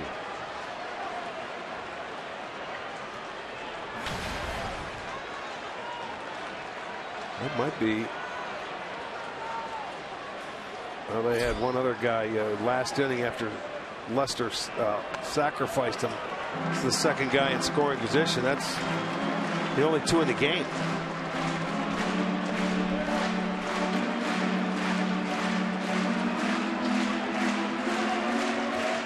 Rizzo trying to drive home the first run of the afternoon.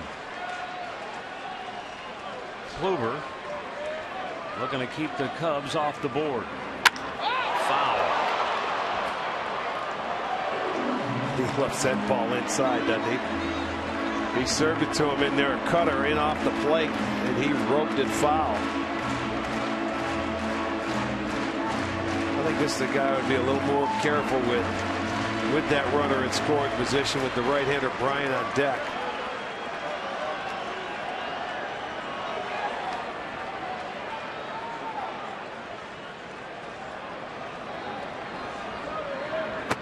Swung on and missed. And it's a ball and 2 strikes. That ball was down and in. Yeah, him up. There was never a strike to begin with, but Rizzo went after it and helped him out. So you might want to stay down there. You see, right from the start, that ball was out of the strike zone, and he got him to chase it.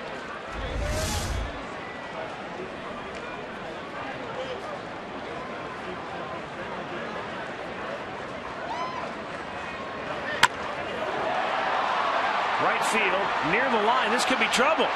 Diving attempt. It's a fair ball into the corner, and the Cubs will score first.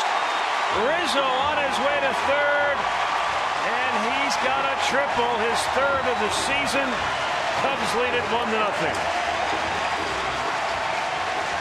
I want you to see this pitch that he hit for the triple inside. It was a fastball. They wanted to go up and in on him. Watch how he pulls his hands through the hitting area. That ball almost hit him in the back leg.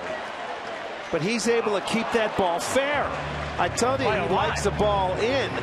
And Sands makes a nice effort on it. But for him to keep that ball fair down the line, practically impossible. But they went in there with the hard fastball, and the Cubs took advantage of it. Back-to-back base hits. They will have a 1-0 lead now.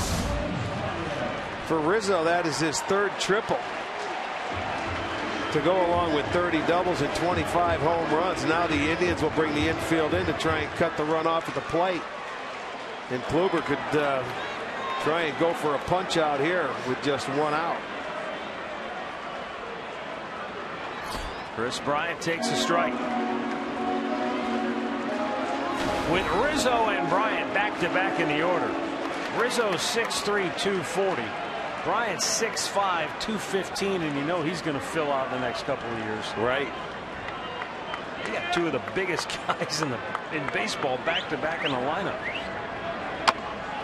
Weak tapper back to Kluber. He'll look the runner at third back. Takes care of Bryant, 2 away.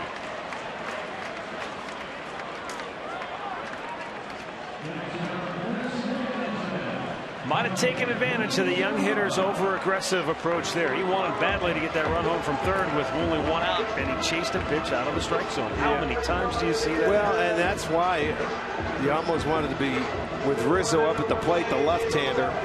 If you walked him there, I don't think he would have mattered much with the right-hander coming up, and then you have Listella here to follow him. But I don't think it was a bad pitch. He went inside. I don't know how Rizzo kept that ball fair.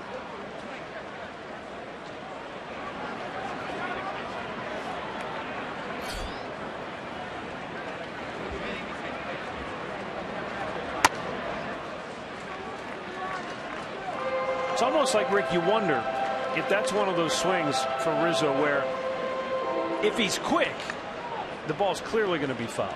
But maybe there was just a split-second hesitation on his part saying, I don't know if I can get to this. And then, because he was a little late, he was able to keep it fair. Yeah, and it was, I mean, it was inside, off his back leg. And he slightly opened with his stance, but still.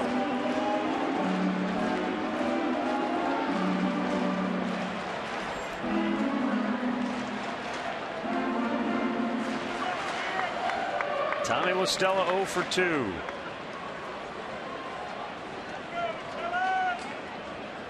He's ahead on the count, 2 balls, no strikes. Kluber paints the outside corner.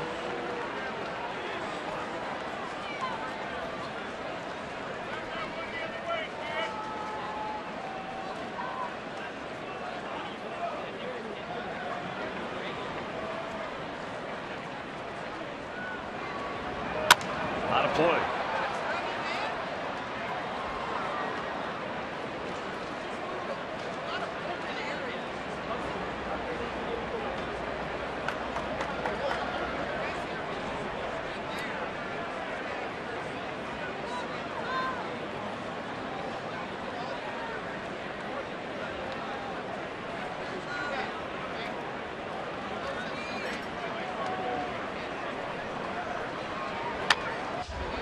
Right back to the screen. Big swing by Listella.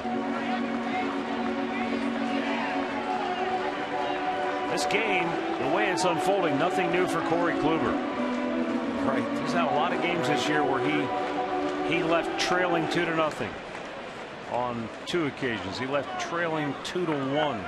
He left trailing 1-0. He's left games tied 1-1. Big bouncer towards second. And Kittens throws him out. We've played 7 at Wrigley Field. And the Cubs have a 1-0 lead on an RBI triple by Anthony Rizzo that somehow he kept fair. And now we head to the 8th.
Transmitted in any form, and the accounts and descriptions of this game may not be disseminated without the express written consent of the Cleveland Indians.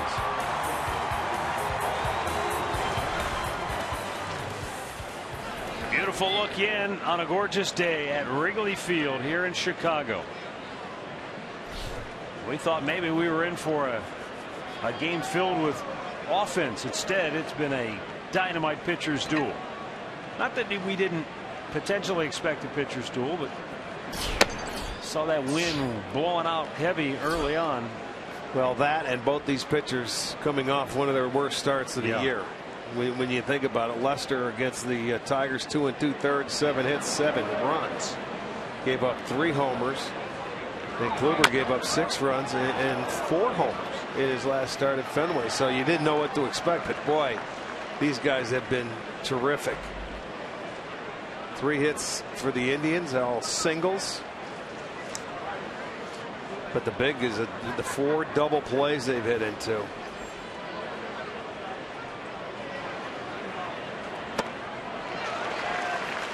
Gomes falls behind 1-2.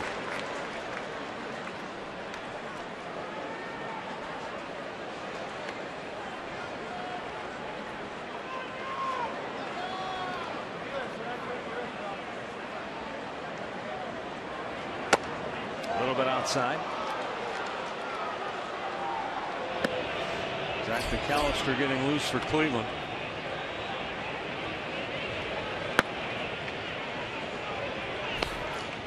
Sure, that's in case Kluber's spot comes up into play and has to hit. It would pinch hit for him.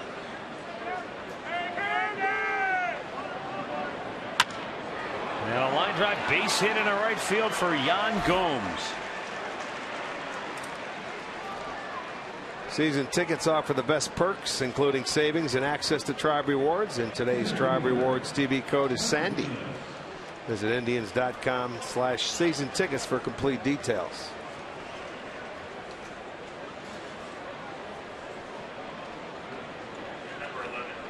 Jose Ramirez coming on to pitch run for Gomes here in the 8th inning.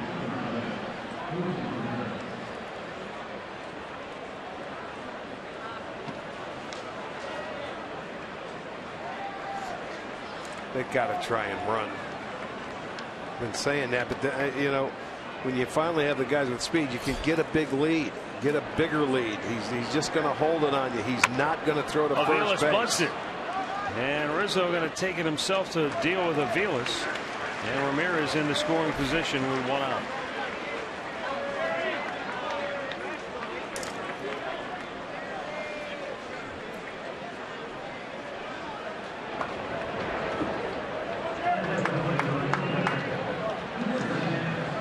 It's like they can't convince themselves. You know, the thing of it is, here, I mean, you're down to your last 6 outs. I wouldn't want to give one up there. I would have let Ramirez take a chance. I really would have. And then if you want to sacrifice him, try and sacrifice him to third base. Yeah. Well, Jerry Sands is 0 for 2. He'll have an opportunity.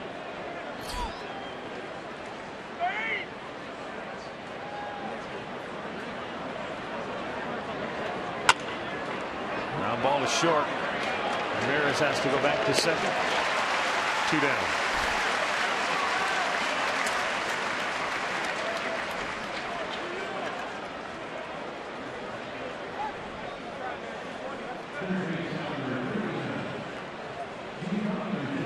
Well, Rick, if the Indians don't score here and Kluber leaves the game, it would be the 7th time this year in which he has started a game and the Indians did not score him a single run in support. Yeah, 7 out of his 27 starts. And it would be the 17th time 2 runs or less. Well, it's been all too familiar for him as far as that goes. Kluber will remain in the game if Urshela doesn't reach, in my opinion. The only way he's coming out of the game is if Rayburn, who is on deck, will hit for him. But they're going to have to keep this inning going because there's 2 outs. Urshela has one of the Indians' 4 hits tonight. Came back in the 3rd. He singled to left field. He picked on a cutter that didn't get inside enough, and he hit it between short and third. Don't know if he'll see that pitch again.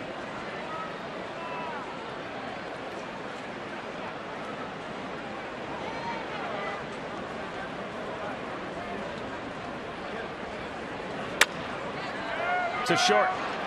Castro picks it, fires, got him. So a leadoff single gets stalled at second. Bottom of the 8th, 1-0 Chicago.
As we go to the bottom of the 8th inning, it will be the bottom 3rd of the order due up for Chicago as Corey Kluber stays in the game. Double barrel action in the bullpen. Stick around for Indians Live, presented by Conrad's Tire Express and Total Car Care, coming up next.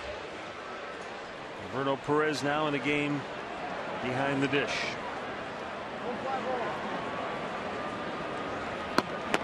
Castro takes a strike.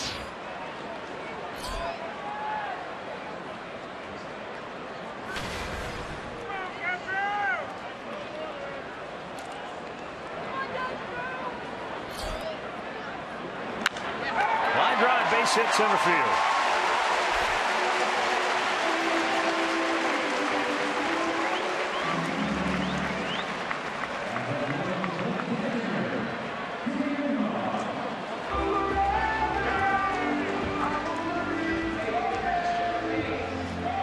Fourth hit given up by Kluber. Well, David Ross is up, and John Lester is in the on-deck circle. Absolutely. So you're not bunting here. You never know. You may try and start a runner in this situation. You know, this is the first game of the year that Joe Madden has decided to hit his pitcher ninth. Normally, he's been hitting his pitcher eighth all year long. But today's game, with who was out? Addison Russell. Addison Russell, yeah. That's right.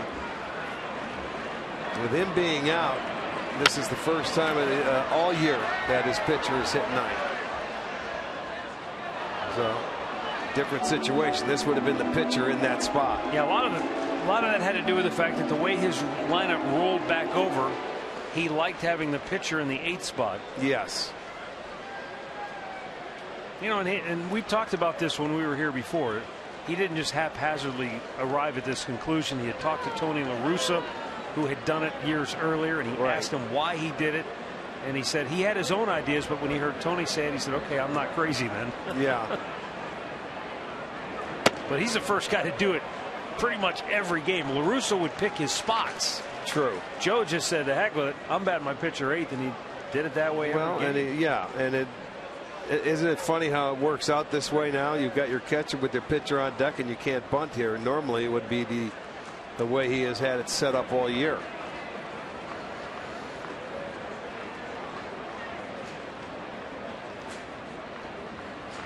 Swing and a miss by Ross. Way out in front. It's 1-2.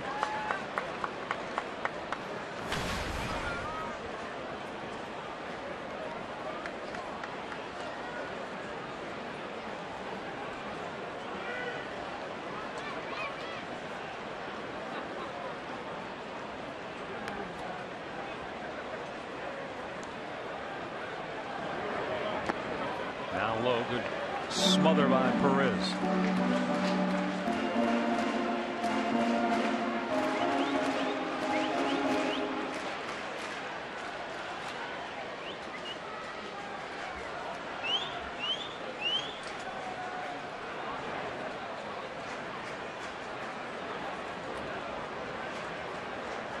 Castro, the runner at first, held by Santana. And the 2-2 is swung out, foul tipped into the glove of Perez. 11 strikeouts for Corey Kluber, and one down here in the eighth.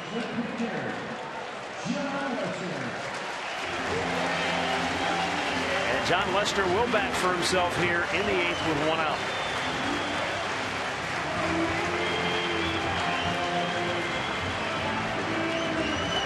Again, we'll probably see another sacrifice there with one out. We saw it in the sixth inning where he was successful.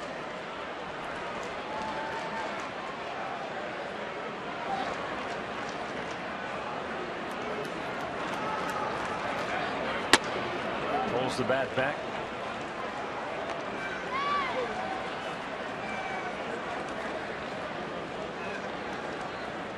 Kluber at 112 pitches on the afternoon. He's made as many as 119 this season.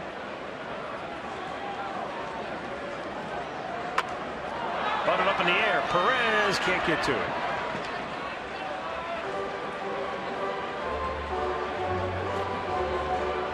You know, that's the thing that Terry Francona has pointed out about Corey Kluber, is he said he's just so darn strong. And he said, you know, you don't have to worry about him getting tired. He said, I don't think he ever gets tired. You know, you have to monitor everybody's innings. You don't want to abuse somebody. But he said, you know, he's a strong guy. Well, it's certainly been, it hasn't been a stressful 112, you can say that. The only run coming in the 7th on back-to-back extra base hits.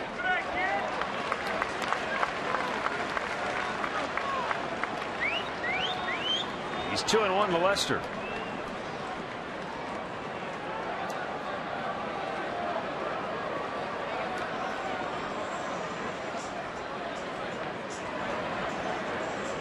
Lester squares, gets it down. Santana will go to first. 2 away.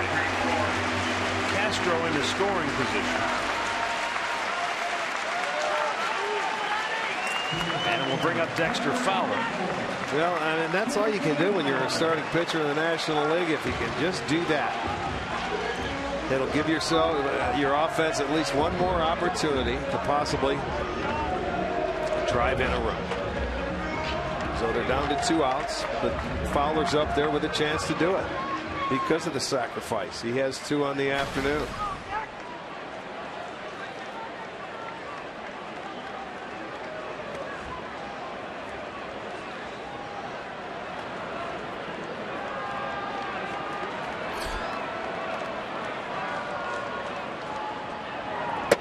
Tied him up, strike 1.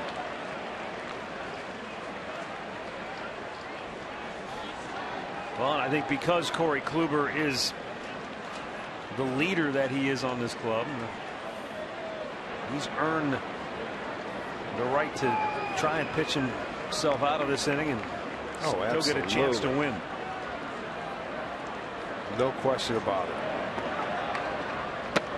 Same pitch, same result.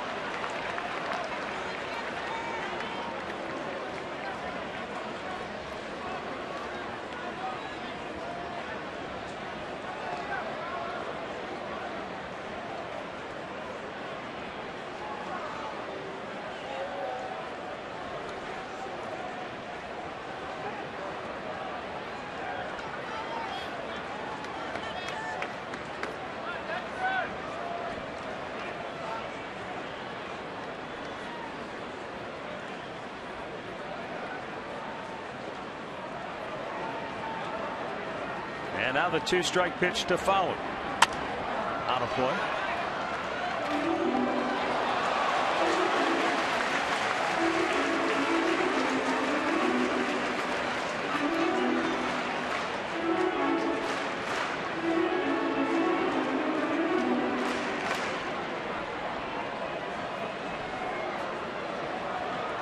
This will equal Kluber's season high for pitches in a ball game.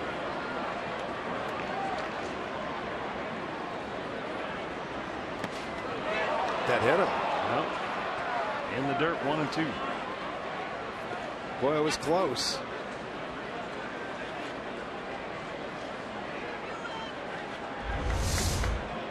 Wanted to go down and in again. That's that little cutter. Boy, it didn't miss that back knee by much. Perez, a nice job smothering that ball and getting on top of it.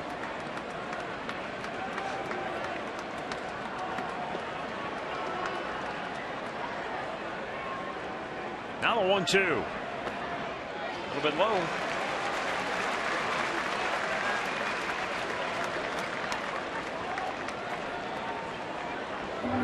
$36,283 here at Wrigley for this makeup game from mid-June. It's been a gorgeous afternoon. It's been a well-pitched ball game on both sides. And a ball that Anthony Rizzo hit that was just inches beyond the reach of Jerry Sands in right field is the only reason the Cubs have a run.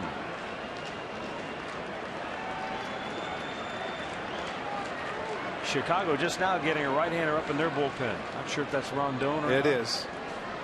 It certainly is. Hit him on the bat, I think. No, it said it got him on the hand. They're going to give him first base.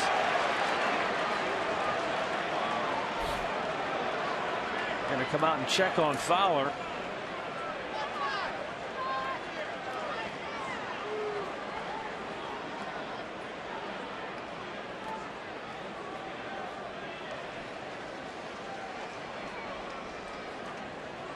Yeah, sometimes that hurts so bad because when your hand is wrapped around that bat, there's nothing to give. And that wood in the hand makes it awfully sore. Looks like it's on the pinky finger. And that's going to be it for Corey Kluber. Yeah, now Francona is going to come out and make the move. He already called for the bullpen.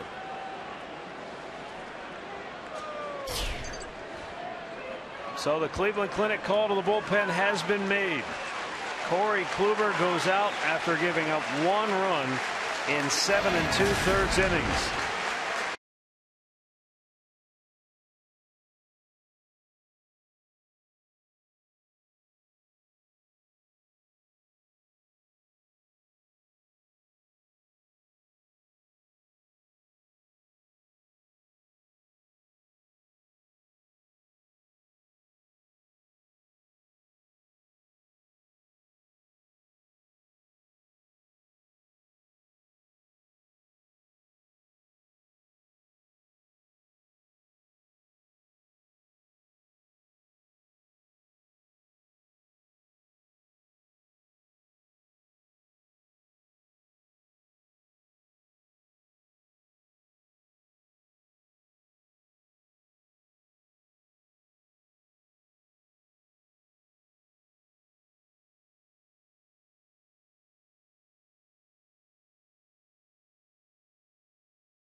On 2 out. New pitcher is Kyle Crockett.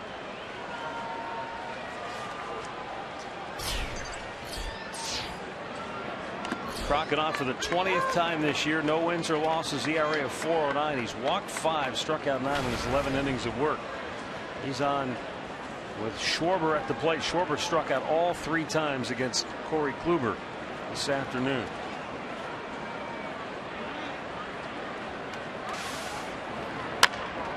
Pulls it foul.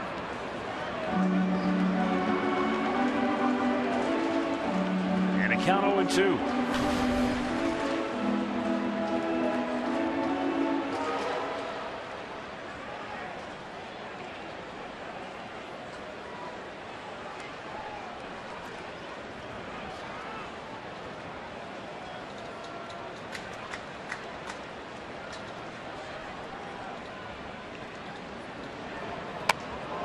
Check swing, hit off the knob of the bat. Yeah, it sure did. Another one almost coming in and getting him on the hand.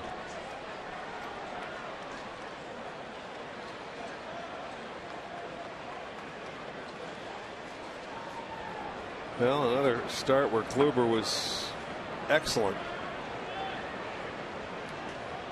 The offense just couldn't do anything for him today. Swing and a miss, tied him up. And that ends the inning. We'll go to the 9th at Wrigley. Chicago 1, Cleveland 0.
On for Tommy La Stella at second base.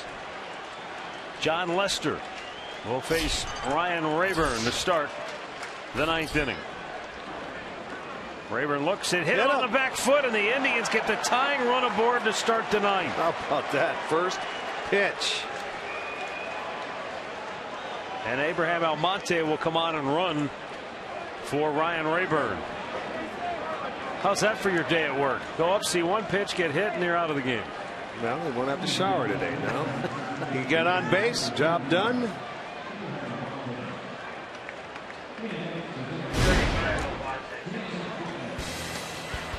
Well, looking at our Pat O'Brien plays of the game is going to be the double play ball. He had working 4 of them today.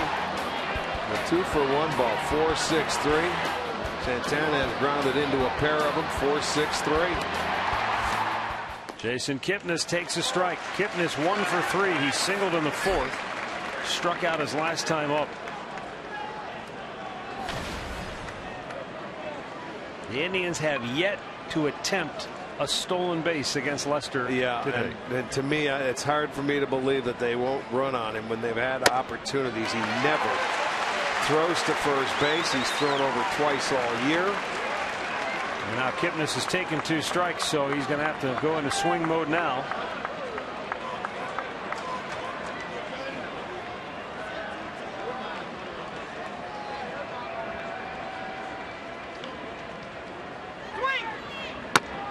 Just a bit outside.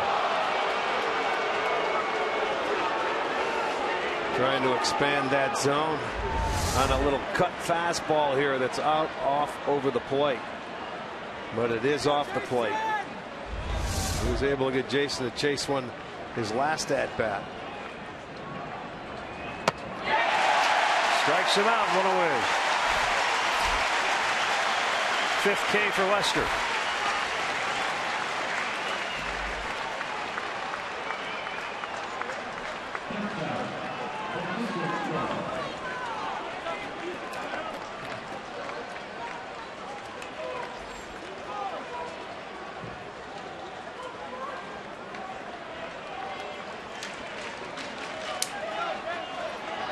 Lindor is 0 for 2. He has struck out twice and he has walked. Right back to him. No, he didn't get that far out to it. Ross won't have a play. Almost threw it into center field. Nice job by Herrera to keep that ball from getting into the outfield. Did you notice how Lester never came in for the ball? He didn't want to get it and throw it. He didn't want to throw it to first base. He let the catcher. Rick, he froze. And that's because he didn't want to touch it. That's why, to me, if you're facing John Lester, you've got to put pressure on him, make a bunt. Look at, he stopped. He started to come in, and he stopped. He doesn't want to throw the baseball. I'm assuming it's got to be a hit. It is. It's a hit. Sure. The catcher couldn't get to it. It goes off the plate.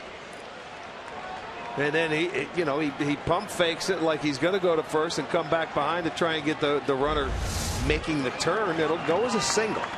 So now first and second. Tying run in scoring position.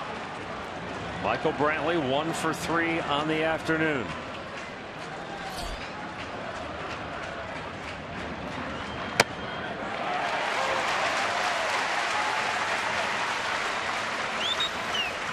Brantley a .364 hitter this year with runners in scoring position.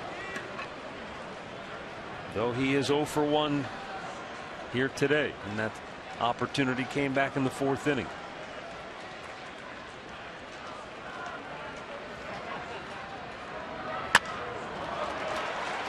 He's in the hole 0-2, but boy, even with 2 strikes, he's the guy you want up in these situations.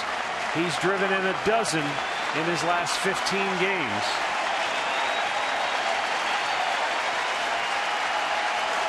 Now this big crowd at Wrigley on its feet.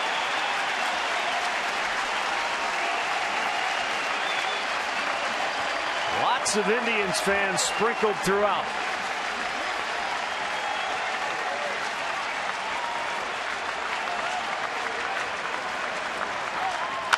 Hit to right, but hooking foul.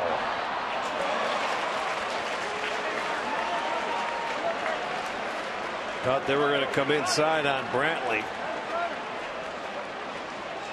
Boy, but he wouldn't let him do that. See if that was a breaking ball. They wanted down and away, but it stayed on the inside part of the plate, the curveball. And boy, did he get away with one there. Brantley was ready for it. He was just a little too quick on it and hit it into the seats. I don't think he's going to throw that one again.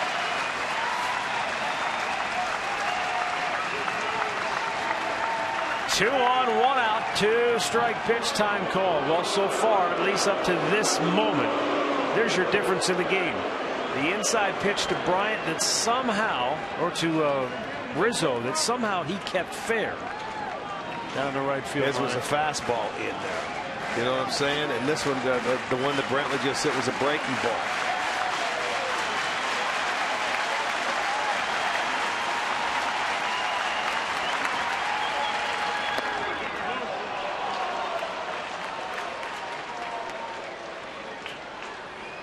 Even so, the fastball to Rizzo was so far inside.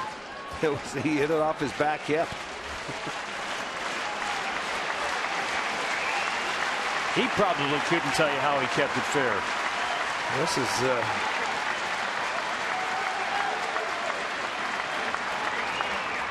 bounced in front, and Ross with a good block.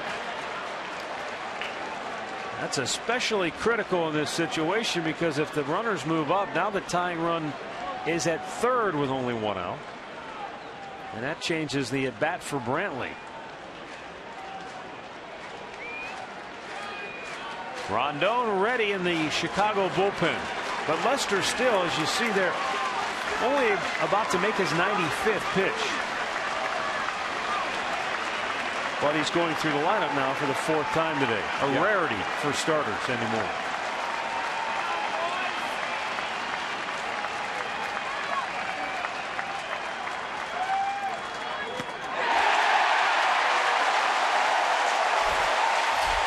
Two down. Let's check out this sequence here with Brantley. Lester didn't waste any time. He got ahead of him early.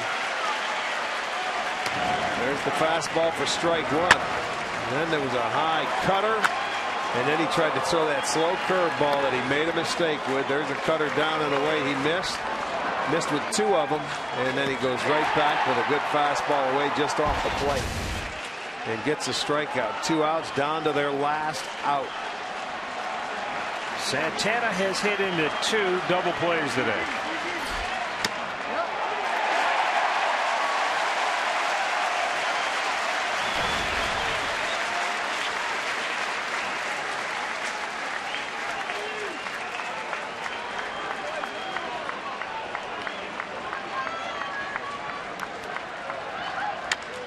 Line drive, base hit, left field, coming around third. Almonte will tie the game. And now Lindor breaks for third to throw, not in time.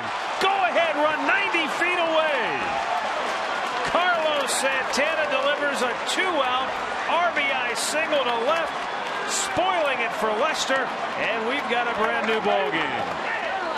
Well, the team leader with 2-out RBIs is Santana. He doesn't disappoint him there. Looked like a cutter, Matt, that was coming down, did not get it in. And Santana drilled it into left field. He was coming up trying to make the throw home, but was not going to work. Well, remember, that's Kyle Schwarber, who's a catcher by trade. Probably still learning the outfield. Right. Not that he had a play, but the fact that Lindor gets to third could be costly. We'll have to find out when we come back. John Lester's day is over. He's out with a no decision, but the runner's on base, his responsibility. Timeout at Wrigley.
Podcast comes your way tomorrow night in Cleveland.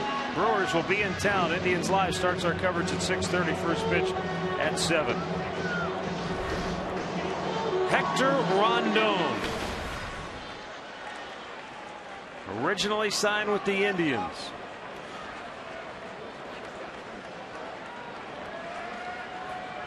Spent 8 years in the Indians minor league system as Roberto Perez fouls it off. Underwent Tommy John surgery at one point, but eventually it was the Chicago Cubs who drafted him out of the Indians organization in the Rule 5 draft after the 2012 season. And Rondon saved 29 games for the Cubs a year ago.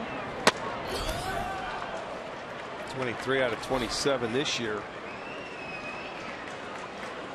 He has a good arm. 1.59 ERA in 57 appearances. It's been very hot since the month of May. Getting it up there about 96. With the go-ahead run just 90 feet away for the try. Roberto Perez late fouls it back. 1-2. 5 of the last 7 runs that the Indians have scored have come with 2 outs. Francisco Lindor, who aggressively got to third base, and Schwarber dropped the ball in left field trying to come up with a throw to the plate. He's looking for a ball in the dirt, something that potentially gets away from Ross. The 1-2. Santana takes off for second base. No throw. Gives Santana his 9th steal of the year.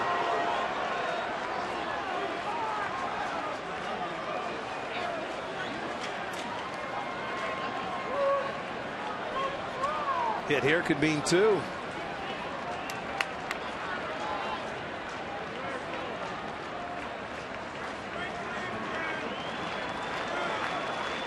Sunshine bursting through the clouds. The 2-2 is outside and a full count.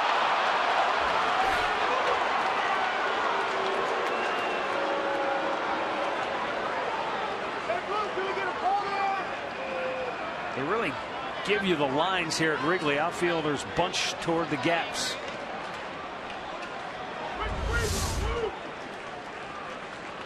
And Rondon about to deliver a 3-2 pitch to Roberto Perez. Lonnie Chisnall's moved to the on-deck circle to bat for Aviles. Slowly chopped towards third. Bryant's throw on the money. Indians tie it. We go to the bottom of the 9th. 1-1.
To the game Brought to you by Wayside Furniture. Senior citizen Corey Kluber, who has owned the senior circuit during his career against the National League.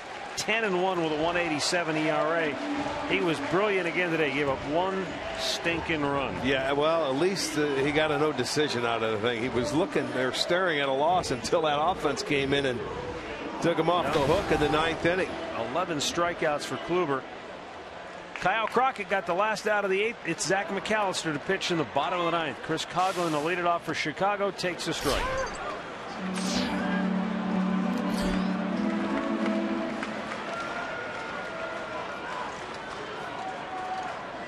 Well, by rallying for a run to tie it, Indians still have an opportunity to wrap up this trip on a positive note. Trying for a winning record. They've gone 5-5 on the 10 games.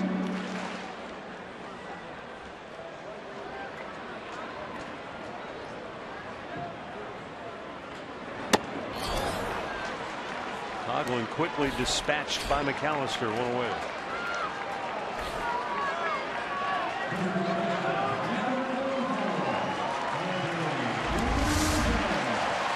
He just goes to the power.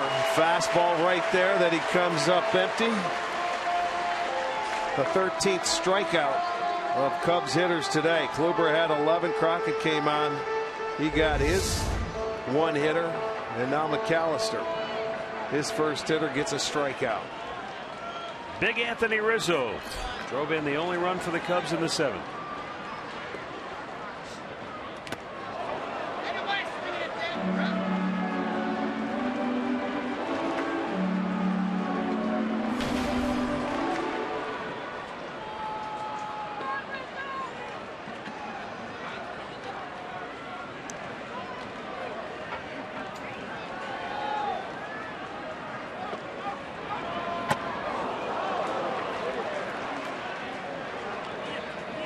Swing hard just in case you make contact. Well, he's not going to get cheated, you know that. But I think after what they witnessed earlier with that, and it was elevated too, that pitch on his back hip when he was ended up driving in the only run. There it is above the belt. Yeah, he can't catch up to that heat. Not above the belt. He's got a lot of bat movement too. Yeah. And by the time he gets it cocked, boy, that 95 above the belt. Yeah, but you better be above the belt. Yes. You know, don't make a mistake down. Just missed in off the plate.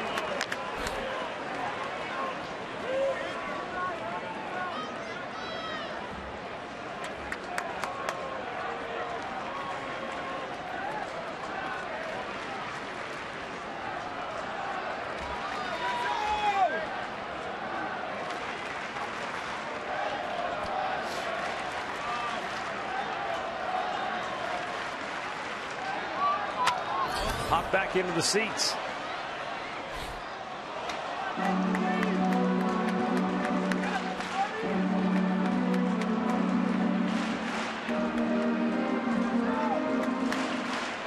Mentioned before, lots of Indians fans here. A couple of your proteges, fantasy camp veterans, Josh Nathanson, Bobby Voth. Oh, they're both together. Huh? They even come to the together. ballpark. I think Josh brought his son. He's his. Oh, okay. 2-2 is a foul right back to the screen. I figured those two, they're inseparable when you talk about them, so they may be sitting next to each other.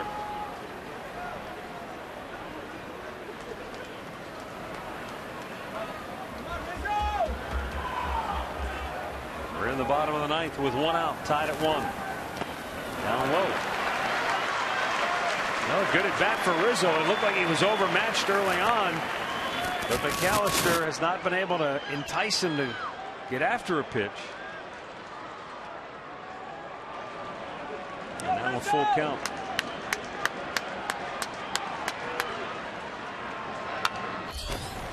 Well, that's twice. He's fouled one right back into that microphone behind home plate.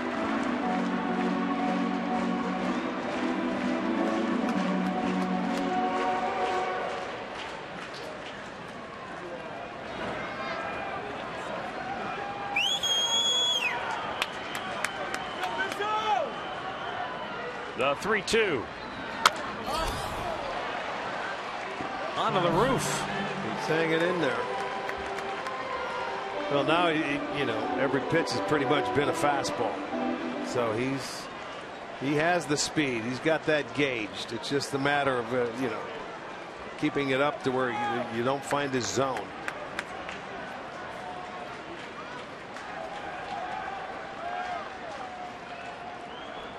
McAllister's 3-2.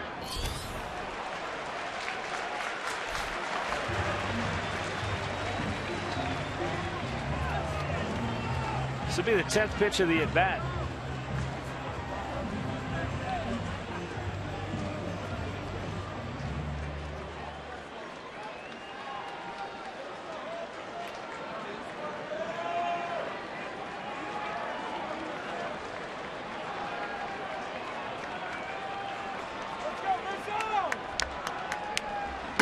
Throw it by him. 95, and McAllister with a fist pump after the strikeout. Yeah, he had to work hard for that one, but he continued to pump the fastball.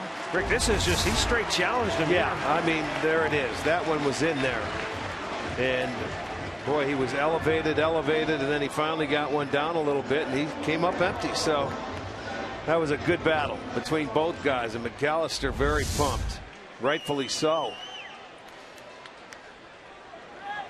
2 down for Chris Bryant.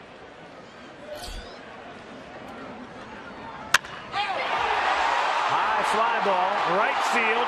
Back is Sands, looking up.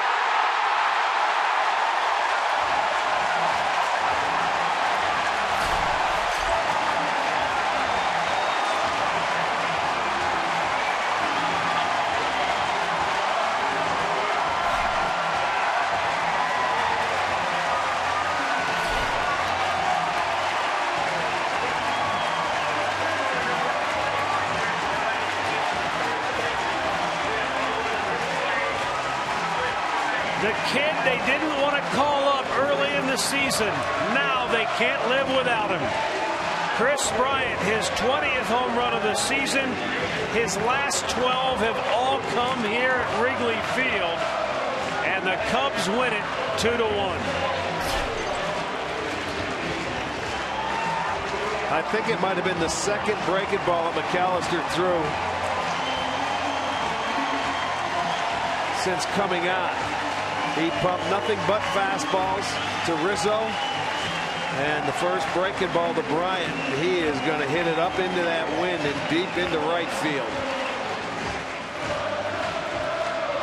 As promised earlier, it's Miller time, brought to you by Miller Lite, and this is your ball game. Boy, that one stayed right there, middle of the plate. He looked like he was going that way no matter what. And I think the crowd knew it. And I think McAllister knew it. So it's a walk-off win for the Cubbies here, 2-1. Zach McAllister will take the loss. He'll go to 3-4. Hector Rondon will get the win. He's 5-2. Chicago will head out west. Their magical season continues. They're now 21 games over 500, 72 and 51. And they've got a wild card spot at the very least within their grasp.